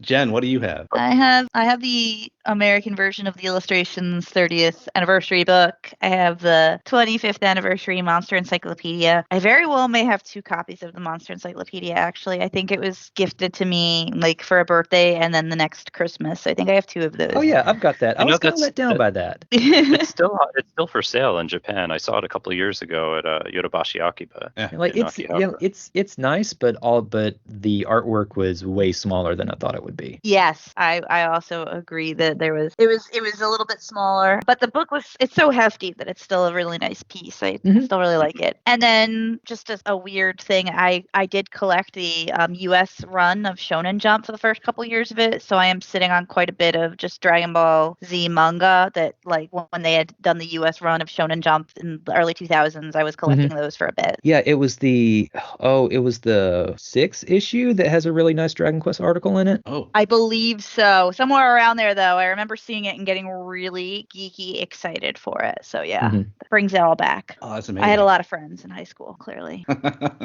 It was post Enix, but pre Square Enix rebrand. So yeah, Exactly. it was nice. It was nice to see. It's like, oh yes, it hasn't been forgotten after all. Mm-hmm. Oh, that's cool. I'll have to check that out one day. So for me, I also have the English version of the Dragon Quest Illustrations book, and I have the Japanese version too, because I've been fortunate enough to go to Japan and look for the books that were out there, and I picked up the Japanese version like some other people have done. We're like, that's never going to come to the US, might as well get it. So I got both versions of that. It's interesting that the US version, like, you can tell they didn't spend quite as much money on it, because the cover and how they did the cover is not as ornate as it is in Japan, and it doesn't have a sleeve and whatnot. But still, just the fact that we got it in the US is amazing. I'm just so glad that we got it. So yeah, I'm good with that. I think really any fan of Akira Toriyama, whether you're a Dragon Quest fan or not, needs to pick this up just to see what else he did and what else he was capable of, as far as his character designs, his clothing designs, and again, this was something that he did that was a job. That wasn't something that he necessarily did for him. He's got even more stuff. There's an illustration book. It's just this random collection of artists. It's called Bitch's Life. It came out in 2001, and he's got this piece. It's a pirate ship called the Seaboar, and it's just a bunch of topless pirates. Oh, Just and again, just like every yeah, single I've character, seen that one before. Every character has their own little story with what they're doing on this ship, and it's because like that entire book, it's all this like mean, violent artwork, and then you've got this, which is so silly and fun at the same time. So yeah. And I also have the Dragon Ball 30th anniversary history book, which is really nice. That was a Japan only property, I think. And then in English, Dwayne, you mentioned you have this too. I also have the Dragon Ball A Visual History, which is fantastic. So you can actually get that one in English. Not that it matters for any of these specific art books to have it in English or not, because you're just you're buying it mainly for the art. But to have some of these in English, to be able to read like some of the little stories and background and history that they put in is great. So scooting back a little bit to some of our favorite pieces of artwork, I forgot to mention when he was doing the Kanzenbans, which is about 2002 to 2005, it was the same time that he was doing Dragon Quest VIII. So you get a lot of Dragon Ball artwork that's kind of in the Dragon Quest VIII style. And what he was doing, he's just taking the G-nib and sketching these really detailed and really expressive just character studies of every major character he's drawn in the series. And I love these pieces. And when he gets more towards the end, it's when he kind of starts going through his style shift a little bit. But like that first half of just like the sketchy pen artwork is fantastic. Nice. Yeah, and I also have the encyclopedia, which is fun, especially like the little slime nodules that it has in it, and it has all the different monsters in it, and then you can kind of slide it out of there and they're all without it, and seeing all the monsters is great. And then of course I got a lot of different guidebooks too that I've picked up over the years, which is fun to see the art in those various guidebooks. Everything from like 1 to 8, I've got a lot of guidebooks for, so those are fun to have as well. Even Dark Prince, I've got a couple for Dark Prince, which are great. Because unlike in the US and Japan, they're still putting out guidebooks, physical books that you can pick up now, where they've pretty much stopped that in the US. Something that I forgot that I had, which is weird because again, this is something that I have scanned twice and the internet has swiped tons, is I've got the Dragon Quest VIII V-Jump Super Guidebook. And it was the funniest thing because I found it at Bedrock City, which is a comic shop here in Houston. They don't have a lot of import stuff, but for some reason they had that, and it just called to me. And that's essentially a Dragon Quest VIII art book, because it's got all of Toriyama's character designs and all the expression studies and turnarounds that he did for the characters. They have some of that in the guide in the complete illustrations book, but the full set has only been in the V-Jump Super Guide. Now they did a guidebook for 8, which I have a copy of. Did they do one for 9, or is 8 the last one in America? Yes, they have one. Yes, they have one for 9. Oh, okay. I'll have to look for that one of these days. Yeah, nice. Yeah, I own it. It's on the shelf right there. Awesome. It is a thick boy. A big reason we all know each other here today is thanks to Toriyama. So how has his art affected your relationships over the years? Dwayne, how about you? So when I first saw Chrono Trigger, I was just a simple cartoonist, and that was basically the art path that I had at the time was fine art or cartooning, and I like cartooning. It's all I knew. It's kind of what I wanted to be. When I saw Chrono Trigger, that really opened up an entire world for me, and it completely changed my art direction. So I started expanding, started trying out different things, pushed my artwork forward. I would not be the artist that I am today without seeing that artwork and studying it. And half of my graphic design skills were honed by tracking down Akira Toriyama artwork and making DQ Shrine stuff, because everything that wasn't work I would play around with on the shrine. So yeah, and through that I got to meet a whole bunch of great people. Got to have a whole lot of work opportunities that I never would have found otherwise. And it's nice to be able to meet a whole bunch of great people, and it's also nice to be able to share the things that I found, people who may not have come across it any other way. Cool. Bururian, how about you? I feel like I'm a strange case in this whole situation, because I've been specifically a Dragon Quest fan since like the early 90s, but no one really played any of that stuff at my school. I kind of made friendships off of Dragon Ball Z in middle school and stuff like that in the mid 90s, and into high school. I haven't talked to most of those people in 20 plus years at this point, but I was a very late bloomer when it came to the Dragon Quest community, because for years, probably since Woodus started up his site, or at least a couple of years after, I would always venture there for resources and stuff like that. And, that's how I found Dwaine's DQ Shrine as well. Mm-hmm. It was Dustin's first. I just continued his work. Oh, okay. But I found that, and I probably read that site inside and out at the time, and there was probably a few small like friendship groups online that were, Toriyama centric with all of his works and stuff like that. But I didn't get pulled to the greater Dragon Quest community, and probably until honestly like early 2015, when Dragon Quest XI had finally been announced. It's affected it in the fact that I now know some pretty great people in the community thanks to Woodus and the DQ Shrine. Definitely wouldn't be here today if not for stuff like that. Yeah, what's nice is there have always been a lot of really great people in the Dragon Quest community. It has always started out as kind of a mostly chill community, as opposed to like some of the crazy stuff that was going on with like Final Fantasy and things like that. because Dragon Quest is a very accessible normie game. And it's been fun seeing kind of that small, because I always say like I'm one of the 5 English speaking Dragon Quest fans, and we've grown to a good 12. At least. Yeah. Over double, almost triple. And before we go on, Bururian, also have to give you credit for running the unofficial but yet actually official Dragon's Den Discord. So there's that part of the community as well. Yeah, honestly, the Discord was started so we could play Dragon Quest of the Star multiplayer matches online, so we didn't have to constantly refresh the Woodus's forums to, hey, I'm ready. Here's my setup. Here's what I'm going to do.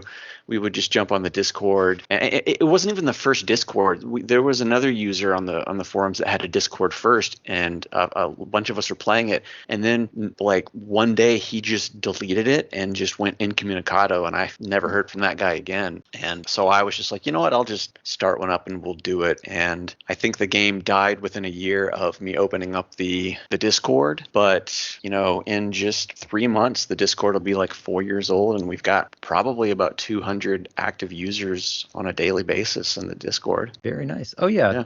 Speaking of Dragon Quest of the Stars, hey guys, because I know you're listening, I know you stole my DQ Shrine font. I get it. It's a good font, but I know what you did. You made the font? No, I didn't make it, but it is I'm going to say it is a House Industries font, but it's kind of hidden. It's hidden in a font. It's hidden inside of a font package. So I found it on accident. For those Dragon Quest of the Stars people, yeah, I know what you did. You've got Dwaine. You've got fans.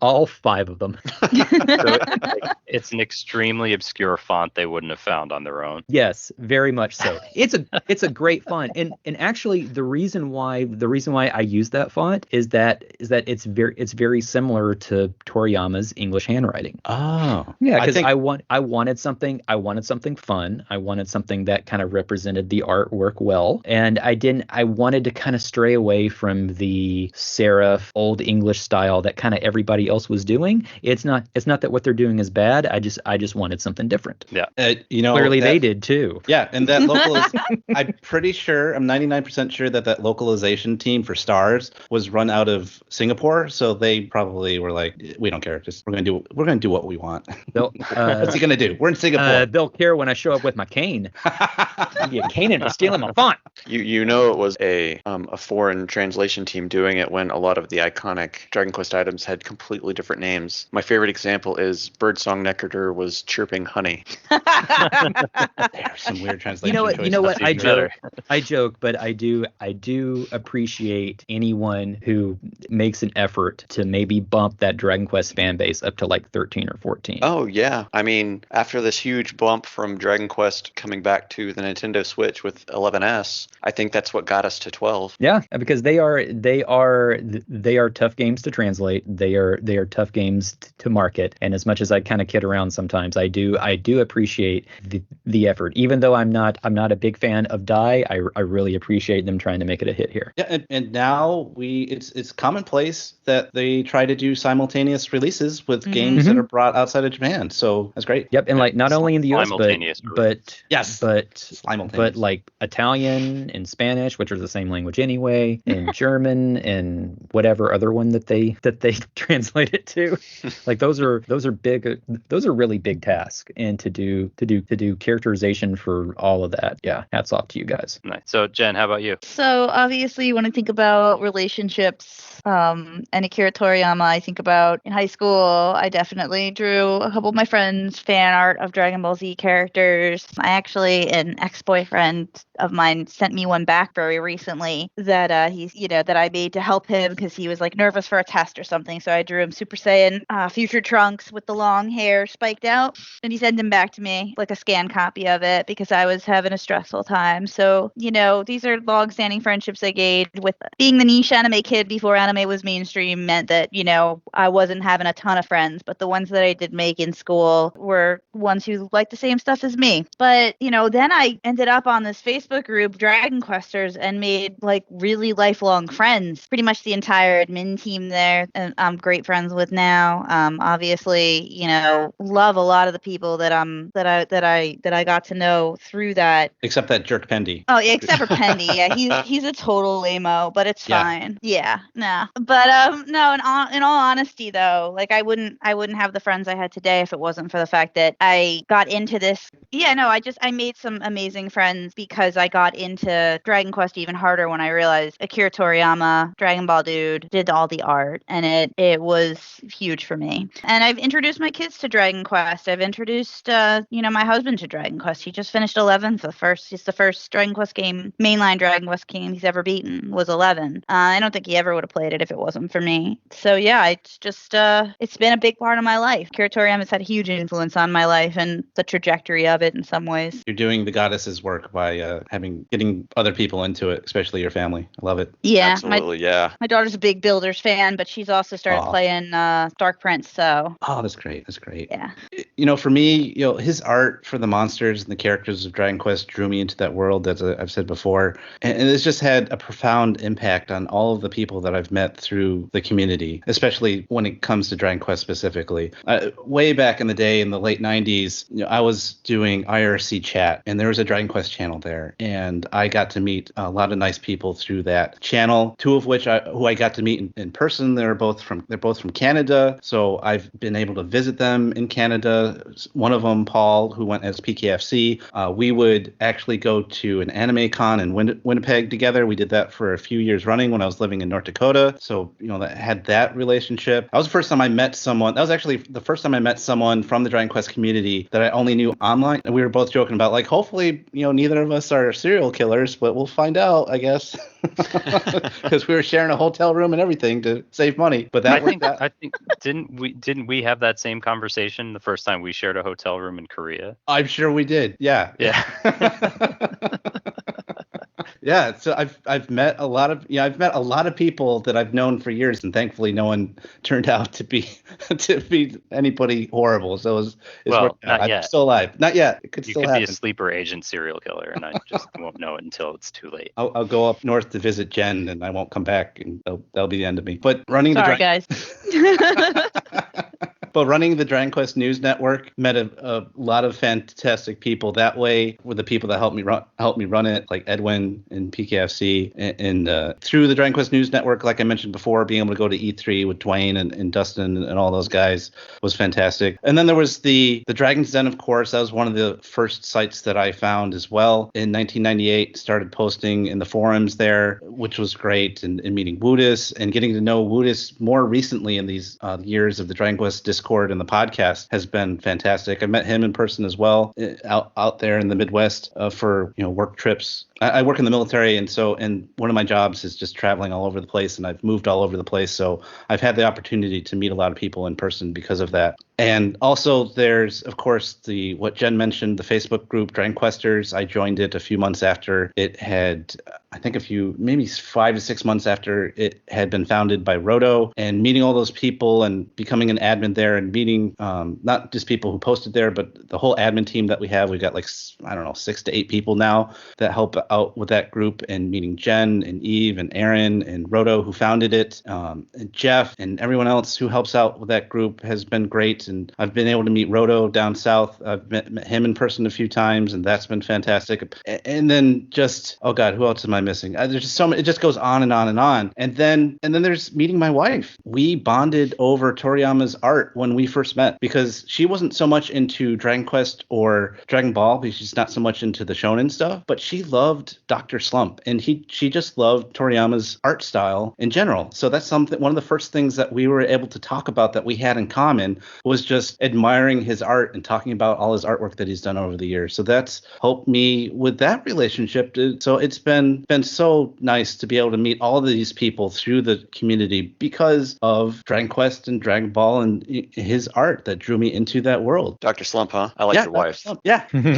Loves Dr. Slump. She's got the hat that character has, who I mispronounced. Really? I actually have several Arle hats. Arle, yes. She's got the Arle hat. I've got a picture of her with the Arle hat on. It's fantastic. I've got several in different colors. That's great. Nice. Well, his art connected us all and added some much needed charm to the Dragon Quest series in both the games and the Dragon Warrior anime for me. I didn't have any Dragon Warrior fan friends growing up in school. I was one of the only people that had even really played it much and continued to play it after the first and second, third games and so on. It wasn't really until the NX forums that I started interacting with fans, and later on Woodus' Dragon's Den, and then not until Dragon Quest IX I started interacting with fans in person for the multiplayer at Nintendo New York. I'd like to pay homage to Dwaine in the late 90s and early 2000s for being part of that Dragon Quest shrine with Dustin and providing all those Toriyama scans, many of which would not be accessible for most of the Western fan bases at the time. Yeah, I appreciate that. I really do, because like I said, when I was at the community college looking for the Dragon Ball fan art, I was kind of brought to Dragon Quest and Dustin's site, and Dustin got the ball rolling, and I continued doing his work, because there seemed to be so much out there wanting to track down and share all this awesome artwork that no one would have seen any other way. And now it's been figuring out like what has and what hasn't been Akira Toriyama stuff and all that fun stuff. So I almost I had this Dragon Quest XI hoodie I was gonna wear, for solidarity when I heard he passed, and then I was like, oh wait, that's not his art on the hoodie. But it's probably someone who works for him though, so it's okay. Yeah. So I just need to make a quick announcement that I actually have to politely bow out because it is 7 a.m. local time and I have to get my kids ready for school. So I wanted to say thank you to everyone for joining, for allowing me to join today to talk to you about Akira Toriyama and this memorial. I did want to mention one final thing before I dropped, which is that I believe Akira Toriyama created the Puff Puff. I think he did too. Yeah. Yes, and I just looked that up on the side to see what was the very first Puff Puff, and apparently it was featured in Chapter 5 of Dragon Ball, published in the Weekly Shonen Jump on January 15th, 1985. So we have Toriyama Sensei to thank for Puff Puff massages and Dragon Quests, because he brought that over as well. Yeah. It was Bulma promising a Puff Puff to Roshi, or Oolonga's Bulma. Well, it's always great to talk to you, Liam. And I'm sorry you have to go, even though I do think your kids are old enough to drive themselves to school. But spending time with your kids is important. So they are old enough to walk to school, but not at this distance. They'll world's character. That's right.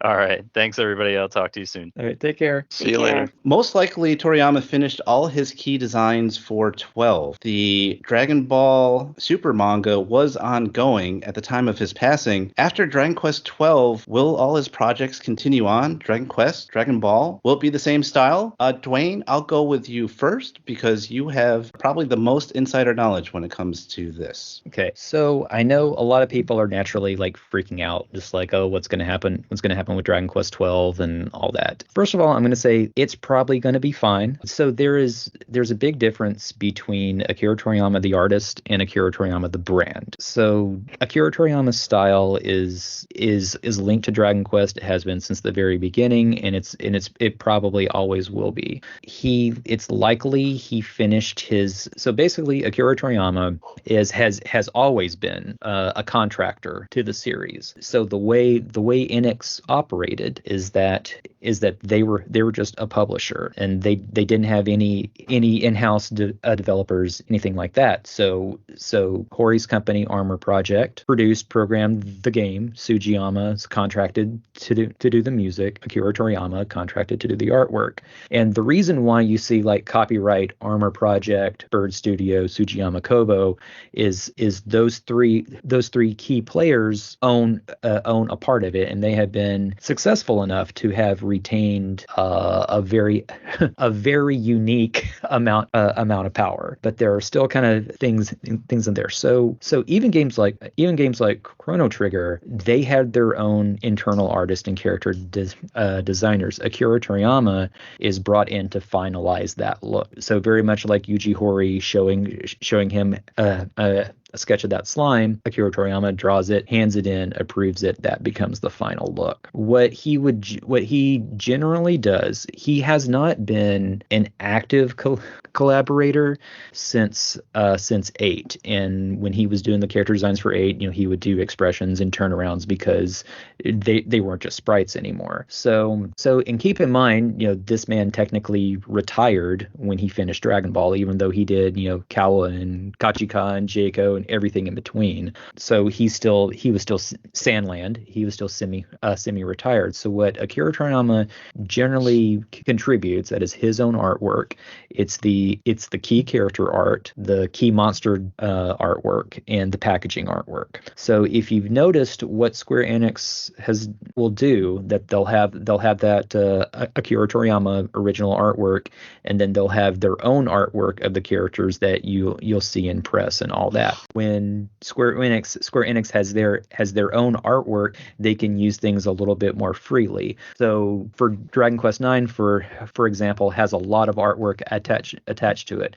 Packaging art, character art, that's Toriyama. The scenes you see of like the characters kind of like running around at like all trades and fighting the monsters, it's actually not Toriyama. Those are people that are trained to draw in his style. The most common one. So in my Dragon Quest VI asset pack, I've got the Toriyama character artwork, and I have ones labeled I apologize for having a slight speech impediment in my Peggy Hill Japanese Nakasuru version.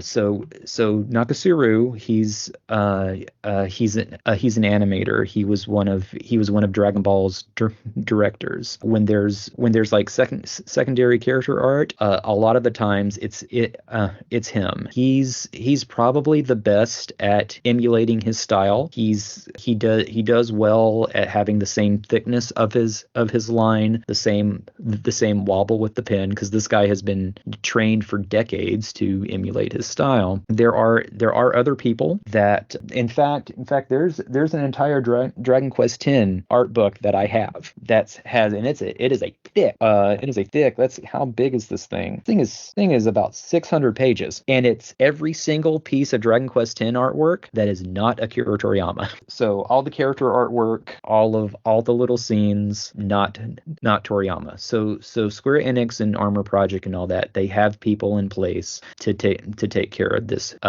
sort of thing. And I'm sorry if this sounds rambly a little bit, but going back, what generally comes from Toriyama himself is the packaging art, the key character monster art, and he generally does something for Jump, like a wallpaper or a poster or something like that, because he's worked for Jump. Shueisha acts as pretty much his agent, so that's what we're seeing from him. I was just gonna say, and he has another guy that's kind of like his successor when it comes to the Dragon Ball manga, correct? Right, that's Toyotaru.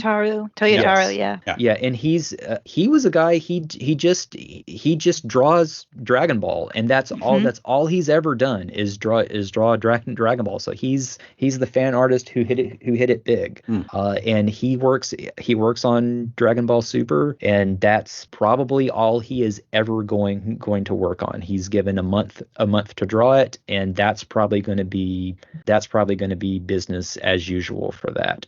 The name is escaping me right now, but last year a company was created to manage Toriyama's series that's outside of Dragon Ball. Shueisha is going to retain the rights to Dragon Ball. So which kind of makes me wonder the cause that led to his death. Maybe there was something going on that they knew about before, which is why they made this. That's speculation on my part. But as far as everything else, Dragon Quest is going to be fine. It's still going to have the same look. To change the look would be suicide. Jen, what do you think? So I strongly believe pretty much everything Dwaine said is correct. His spirit will remain in these assets. There are enough members of his team and his various companies that can replicate his style in a way that I think will honor his legacy and not feel like a cheap copy or an imitation, but really do justice to it. I also think that, my bigger fear is just the story of Dragon Ball Super potentially not going in a direction that we would have seen Toriyama take it in. And obviously that is, I'll say that's for better or worse. We all know. Yeah, that can go either way. Exactly. Like Toriyama constantly forgets things he wrote, constantly retcons his story. It's not always the most groundbreaking in terms of dynamic storytelling, but we're not going to get that. We're going to get something a little different at some point, unless he really sketched the entire show out, which I can't imagine he has. No, and he knows the type of work he's doing. It's candy. It's something that's created for kids. It's something that's supposed to be fun. His editors made him keep it going long after he wanted to end it, and brought him back. So yeah, he did. He's doing most of this on the fly, and as he went along. And it's funny, people try and attach a deeper meaning to his stories, and he's even come out and said, guys, it ain't that deep. Yeah, I mean, to me, the deep meaning is just keep trying, and eventually you'll get there. It's like the overarching theme, because that's what keeps happening in Dragon Ball, and that's okay. It doesn't have to be deep, because it's still inspired so many writers and artists, and so many anime would not exist were it not for what Akira Toriyama did back in Dragon Ball. Oh, sure. And the way he tells stories, which is nice, because people called it the Dragon manga way back in the 90s. But how he will choreograph a fight scene, and so remember, this man has to produce a 20+ page comic every week. They did not get breaks back then. It's just like, when Oda has to have his eyes zapped because he can't see anymore, and they're like, well, I guess you can take a week off. You can take a week off and not sleep in a hotel. Yeah, not sleep on your office floor. It was like back then, breaks were pretty much unheard of. But he really knew how to take a limitation like that, and so he could draw out a fight and build anticipation, while also manage to fill that page count with it not being just throwaway filler. Yeah, I heard something. I have no idea if it's true or not, but one of the reasons that Super Saiyan exists is because inking took so long, and white hair was easier to do in manga than the black hair. And I don't know if that's true or not, but it cracked me up, because I could totally see that being something that Akira Toriyama would do to save his wrist. Oh yeah, I've seen that one floating around a lot recently. Here's a fun little art tidbit. Now a lot of people use Copics books. But what he would use, they no longer make it, but it was Luma watercolor ink. So it wasn't watercolor, wasn't ink. It was a little bit of both. And when he would run out, he would take a marker, put it in water, and dissolve it overnight, and that would save him some time to go out and buy art supplies, and it would give the same look. I love that. But yeah, there in American comics, the inker, the letterer, the colorist, layout artist, they're always credited. With manga, they're not. Mm-hmm. So manga artists, you generally have an assistant or two. I think Oda has 3. Akira Toriyama, he had 2 at least 2. When he was doing Dr. Slump, he had 1, and he has often said he would focus on the character artwork while his assistants drew the backgrounds. Mm-hmm. So like I was saying, there was kind of a difference between the artwork that he produced himself and kind of the overall Akira Toriyama brand, Mm-hmm. where it may be his lines, but is it his inks? Is it his colors? Is it his backgrounds? And that's something maybe in his death I would like to see more, because he never had a real official social media. Everything was kind of put out. It's just like, oh hey, there's this new Dragon Ball card game, and now here's a design that Toriyama did for it that you can tell he just sketched it in 30 minutes in Clip Studio. But it's still nice, but there hasn't been anything that has felt organic about it in some time. And I would like to see a new art book, because we haven't gotten an art book for any sort of recent stuff since Toriyama the World, and that's 30 years old, older than 30 years old. Oh, I'm sure they'll do some sort of memorial art book for sure. Yeah.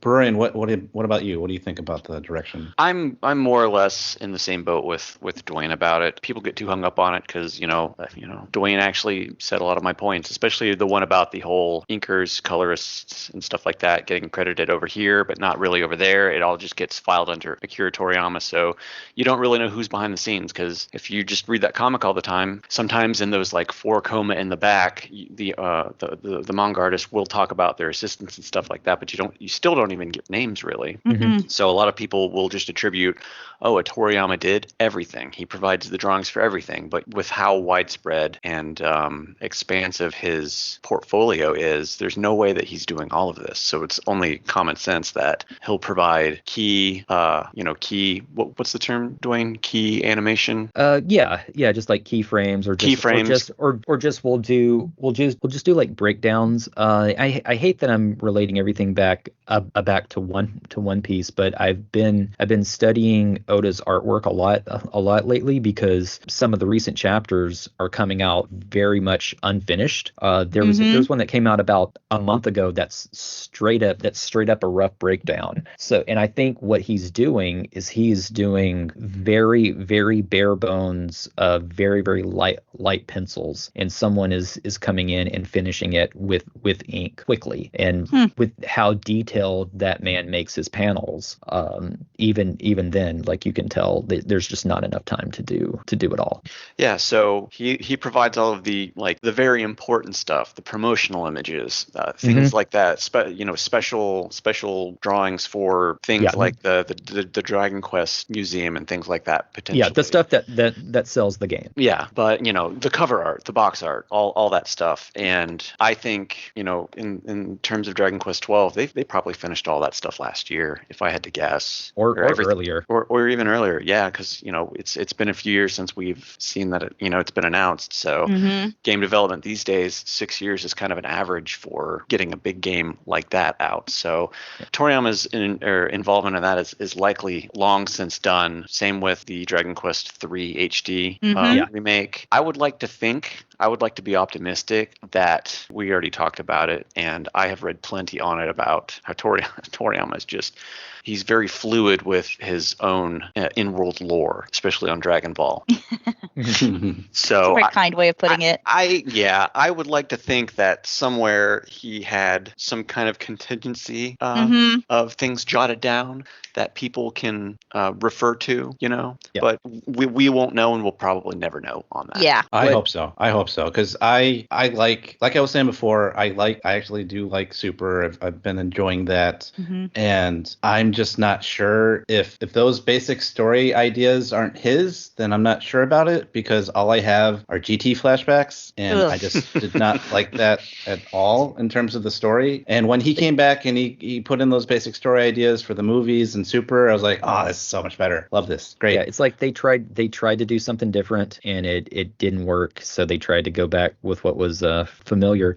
What I don't want, and Dragon Quest has become this in the past few years, is that so Dragon Ball Fighters, like, that is everything I've ever wanted in a Dragon Ball game. It's like when I first saw it, I was like, yes, this is what I want. And when I first played it, within the first few seconds of playing it, it's like this is what I wanted in 20 plus years. It's fun, pick up and play, love it. But there are a lot of mobile games and just stuff in between. Like I was saying, Akira Toriyama, the brand. I don't want them to just keep doing half-assed cash-in, microtransaction-laden garbage, because I think it weakens the brand. Dragon Quest has some of this stuff out in Japan too, and I want quality over quantity. And Dwayne, Bill Watterson had it right. He really did. And I own his new book, and I have not read it. I'm a bad fan.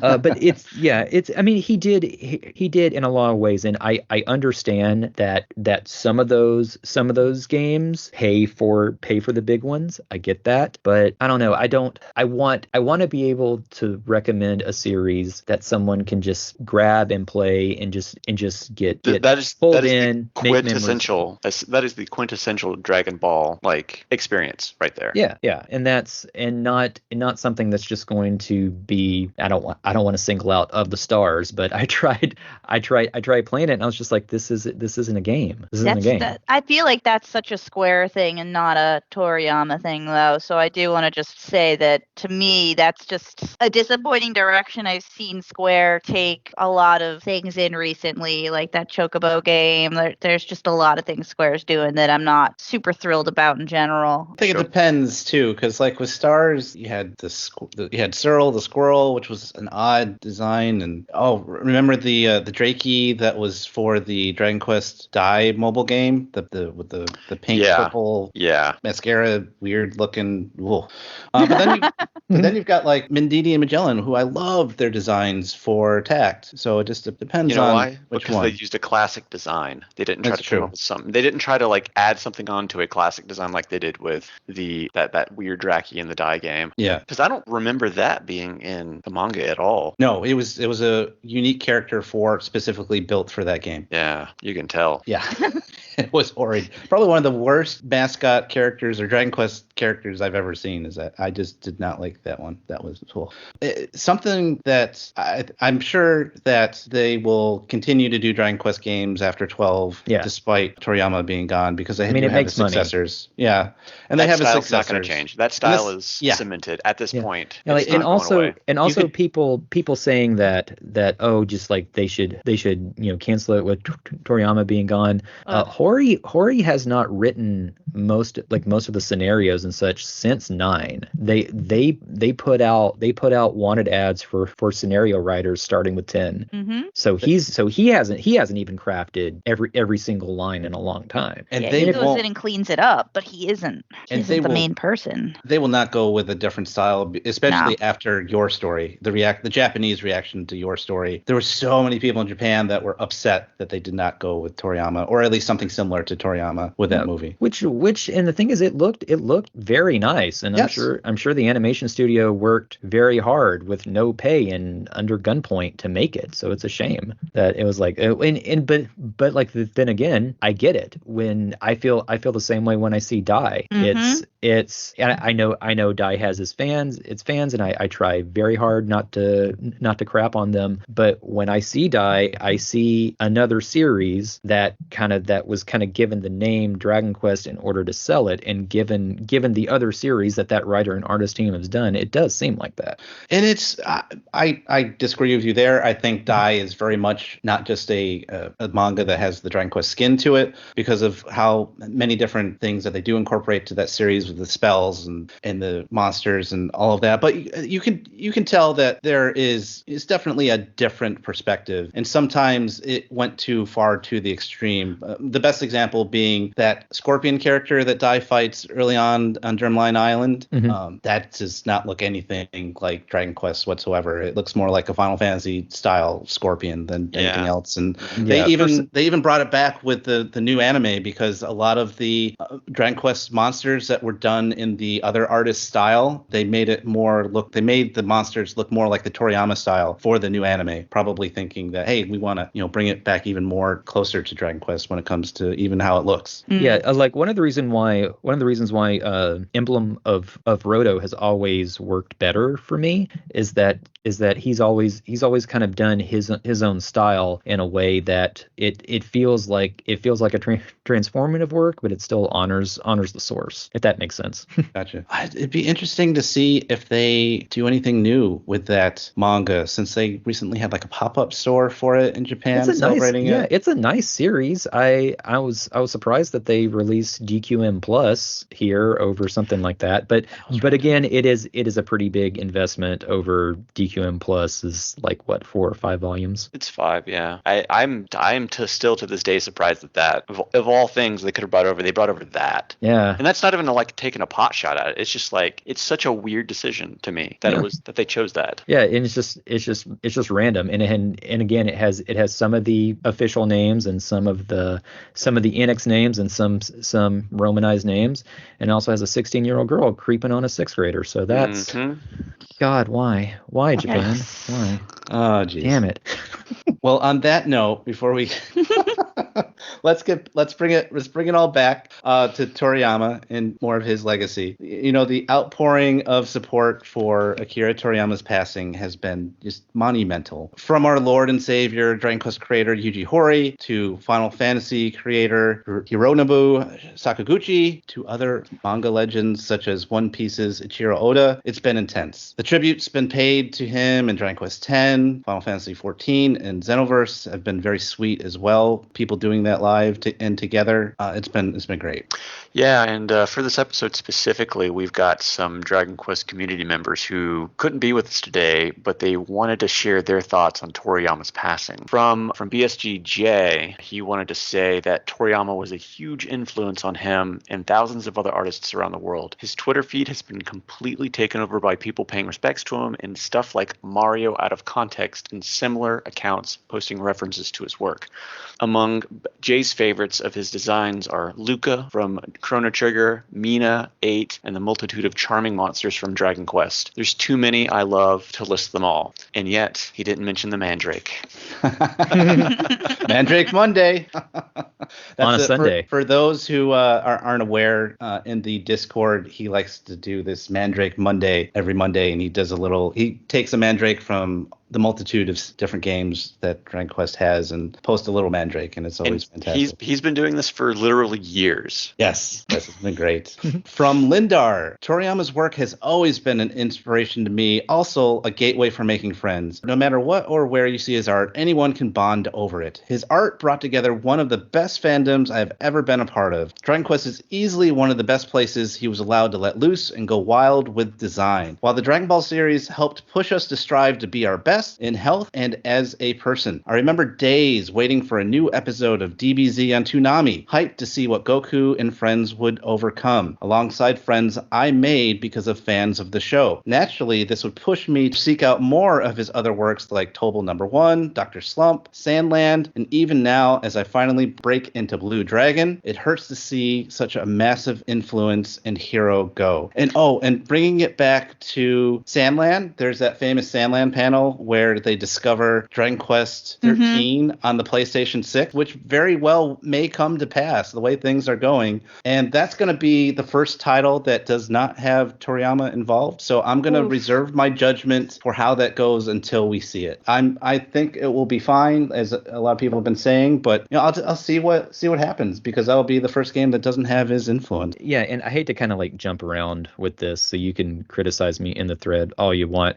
But one of the things in the Dragon Quest X art book that I've got, the pieces that aren't Toriyama, they're good, but they are missing something. And I think one of that is that playfulness that he does, because they're very concerned with it being correct and it looking good, but it's not as playful and it's not as fun. So, and it's not bad, but it's definitely the not Toriyama stuff is definitely has a little something missing from it. No, I totally understand that perspective. From Matt Craft, he says, when I first heard of Akira Toriyama, I honestly had no idea Dragon Ball even existed. It was in the end credits of Dragon Warrior 1 and 2 for the original Game Boy.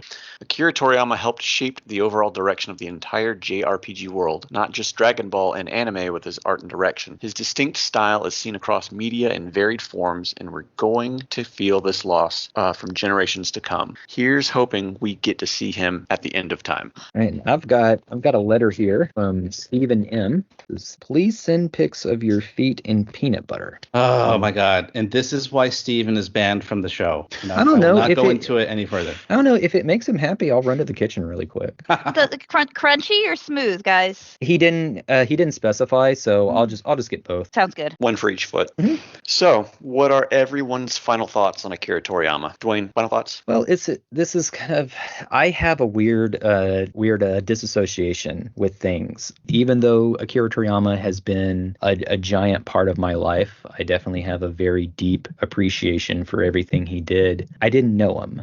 So and while I knew he had retired, and things were kind of winding down when he would release new artwork in a very kind of pre-packaged, inorganic way. I kind of felt that this was going to happen sooner than later. But there are so many manga artists, and there are so many of them that just kind of blend together. He really did stand out. He was a true original, and not only was his artwork original, his storytelling was, and it was something that spanned generations. I think we're on the third generation of kids that are still watching Dragon Ball. It has become an evergreen franchise at this point. But I think if you are a fan of Dragon Ball, I highly recommend you not just watch it on TV. Seek out his books. Read his books. And again, the games are a lot of fun. Play his games, but the stuff that he did sit down and pour his heart into, track down the art books, really appreciate him for the artist he was, and not just kind of the mass media empire he made. And I think when you do that, you'll understand him a little bit better and have maybe a deeper appreciation. So, and I hope they keep the books in print as long as possible. I'm glad that they released Akira Toriyama's manga theater a couple years ago. Yes. So yeah, let's look at his failed pitches and the things that he tried to do to get away from Dragon Ball and all that, because there's still value in that. And I really hope that we get some sort of art book, some sort of project, some maybe like social media presence where we get to know the man and his influence more than just the mass media. So Jen, how about you? What are your final thoughts on Akira Toriyama? I actually, Dwaine kind of got at something that I really wanted to touch on, is like everybody looks at Akira Toriyama as like this kind of larger than life figure, the father of modern shonen. Without him, there would be no Naruto, no One Piece, and all of the things that spawn from them. No Bleach, no anything really, right? Mm-hmm. But at the end of the day, this man was a real life person, a wife, 2 kids, and to me, that human aspect can't be forgotten. I don't want to be selfish and bear grief, like bear more grief than his actual family, who he really wanted to keep close, and he wanted to stay out of that public eye. He drew, the mecha version of himself and stayed out of the public eye. Like, this person wanted to have his own personal life, and to me, I need to respect that too. So I am mourning the loss of somebody who was very important to the anime and video gaming community, of course, but I'm really feeling for his family right now. They're the ones who really knew him best, and they're the ones who really understood him as a real person and not just this kind of monument that we like all look up to. He's a real human. That's a real human loss, and that's something that I just don't want to discount, because it's probably the most important part of everything here. Yeah, and especially if it were sudden, because if it was sudden, it's just like, oh no, what do I do now? Yeah, like there's like all these moving parts. It's like, okay, but like I said, he was also ran a very large company. So hopefully things will be in place and everything will be fine. But yeah, it's when he really didn't talk about himself much, but it was rare that he would reach out to other artists, and if he did, it was usually through Shueisha. And I remember in Oda's tribute, he said when Toriyama referred to him as a friend, he was just like, oh wow, really? Okay. Thanks. Yeah. Yeah, I kind of agree with Jen on that. We all know that he was a very private person. I don't know how common knowledge that is. After seeing all these tweets and everything, the outpour from the community on stuff, I kind of don't feel like that's a very commonly known thing. I've always known he was. Like Jen mentioned, his own avatar isn't like a chibi version of himself like some other manga artists have done. He very much kept out of the public eye, but my final thoughts is I'm going to miss the comedy of Akira Toriyama. That's always been my big thing of it. Like, people love Dragon Ball and they love the fighting and they love the big dramatic moments in it, but I love a lot of his early work, and I think that's where a lot of his heart and soul was. And you can, reading Dr. Slump, you can kind of understand him as a person by what he put into it and the comedy that he portrayed through that series before going into Dragon Ball. Not to undersell that Dragon Ball wasn't this great thing. I just feel like I understand Toriyama a little bit better as a person due to a lot of his earlier work. I'm sad that he is gone, but I didn't know him either. So this is how I grieve.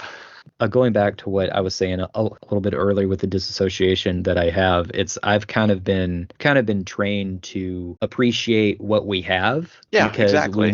we never know when it might be the last. Absolutely. So I kind of have a thing, just like if this is the last piece of artwork, if this is the last album, if it's the last movie or TV show, okay, that's okay. It's okay. It's okay to end it here. But to going back to Dr. Slump, one of my favorite comics he did was part of Dr. Slump, and he was saying that he was at a newsstand and he drifted toward the dirty magazines, and he got recognized and just like, which what are you looking at? And he's like, oh yes, I'd like to buy this one. It's like, oh yes, Jump magazine. And it just like he just rode home on his little motorcycle and cried. And I feel like that is a perfect encapsulation of a lot of stuff we see in Dr. Slump. Yeah. And I mean, artists tend to be introverted people. And for someone who was kind of locked inside doing a 20-page comic every week, plus his side projects, plus video game designs, plus anime contributions and all of that, for him to be kind of thrust out there and to be, because he made one appearance in America ever, and that was when Jump was unveiled. So he never went to conventions. He didn't do author signings. He would do like little pieces of artwork for you if he liked you, if you kind of bumped into him. But yeah, that's about it. So Pendy, what are your final thoughts on Toriyama. Yeah, I'm just gonna miss his artwork, his designs, his ideas that he'd bring to pieces like Dragon Ball, story ideas and whatnot. You know, his legacy will live on through his work, and I'm just so thankful that I'm so thankful for all the friends that I've made because of it. If it wasn't for his artwork and the influence that he had, I would not have met everyone here in this podcast. I would not have met Matt and Liam, who founded Slime Time, and have been so grateful to have me help out with the podcast. And I've been able to meet both of them in real life as well. And yeah, it's sad. It sucks. Like we've said, it's pretty much unexpected, but he has such a strong legacy through what he's done with his art, through the different titles over the decades with Dragon Quest and Dragon Ball, and we'll still be able to enjoy those over the years. Yeah. It's sad that we won't get much more in the future from what he's already done, but we'll still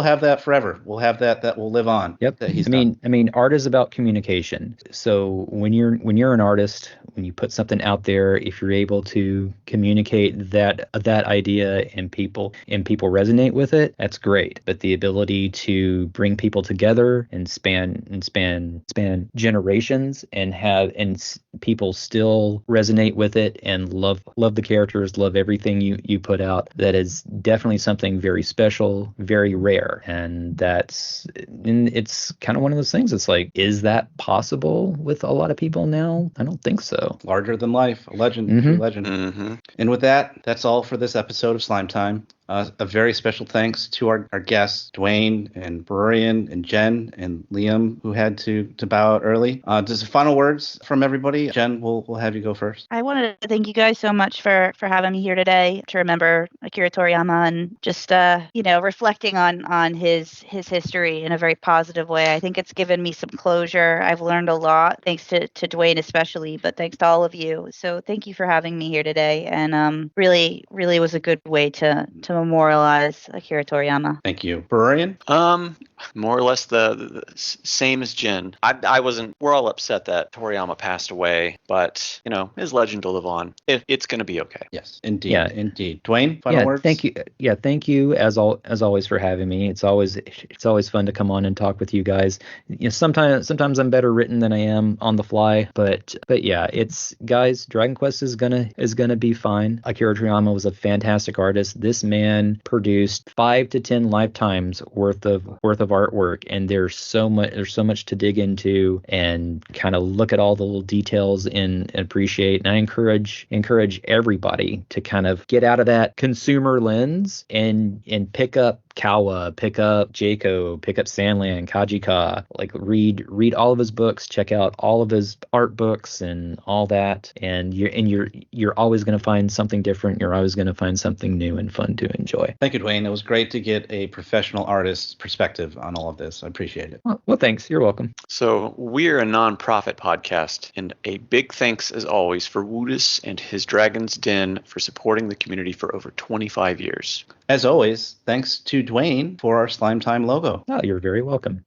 There may be a new one in the future. Oh, excellent. Sneak peek by audio. You can direct your comments or questions for the podcast on Twitter and Instagram at DQ Slime Time, and join in on tons of DQ discussion at the Dragon's Den forums or Discord and the Dragon Questers Facebook group. Please like, subscribe, and write a review for the podcast. And thanks to Amanda Lepre and the Descendants of Erdrick for the use of their music. Dragon Quest Slime Time, sliming off.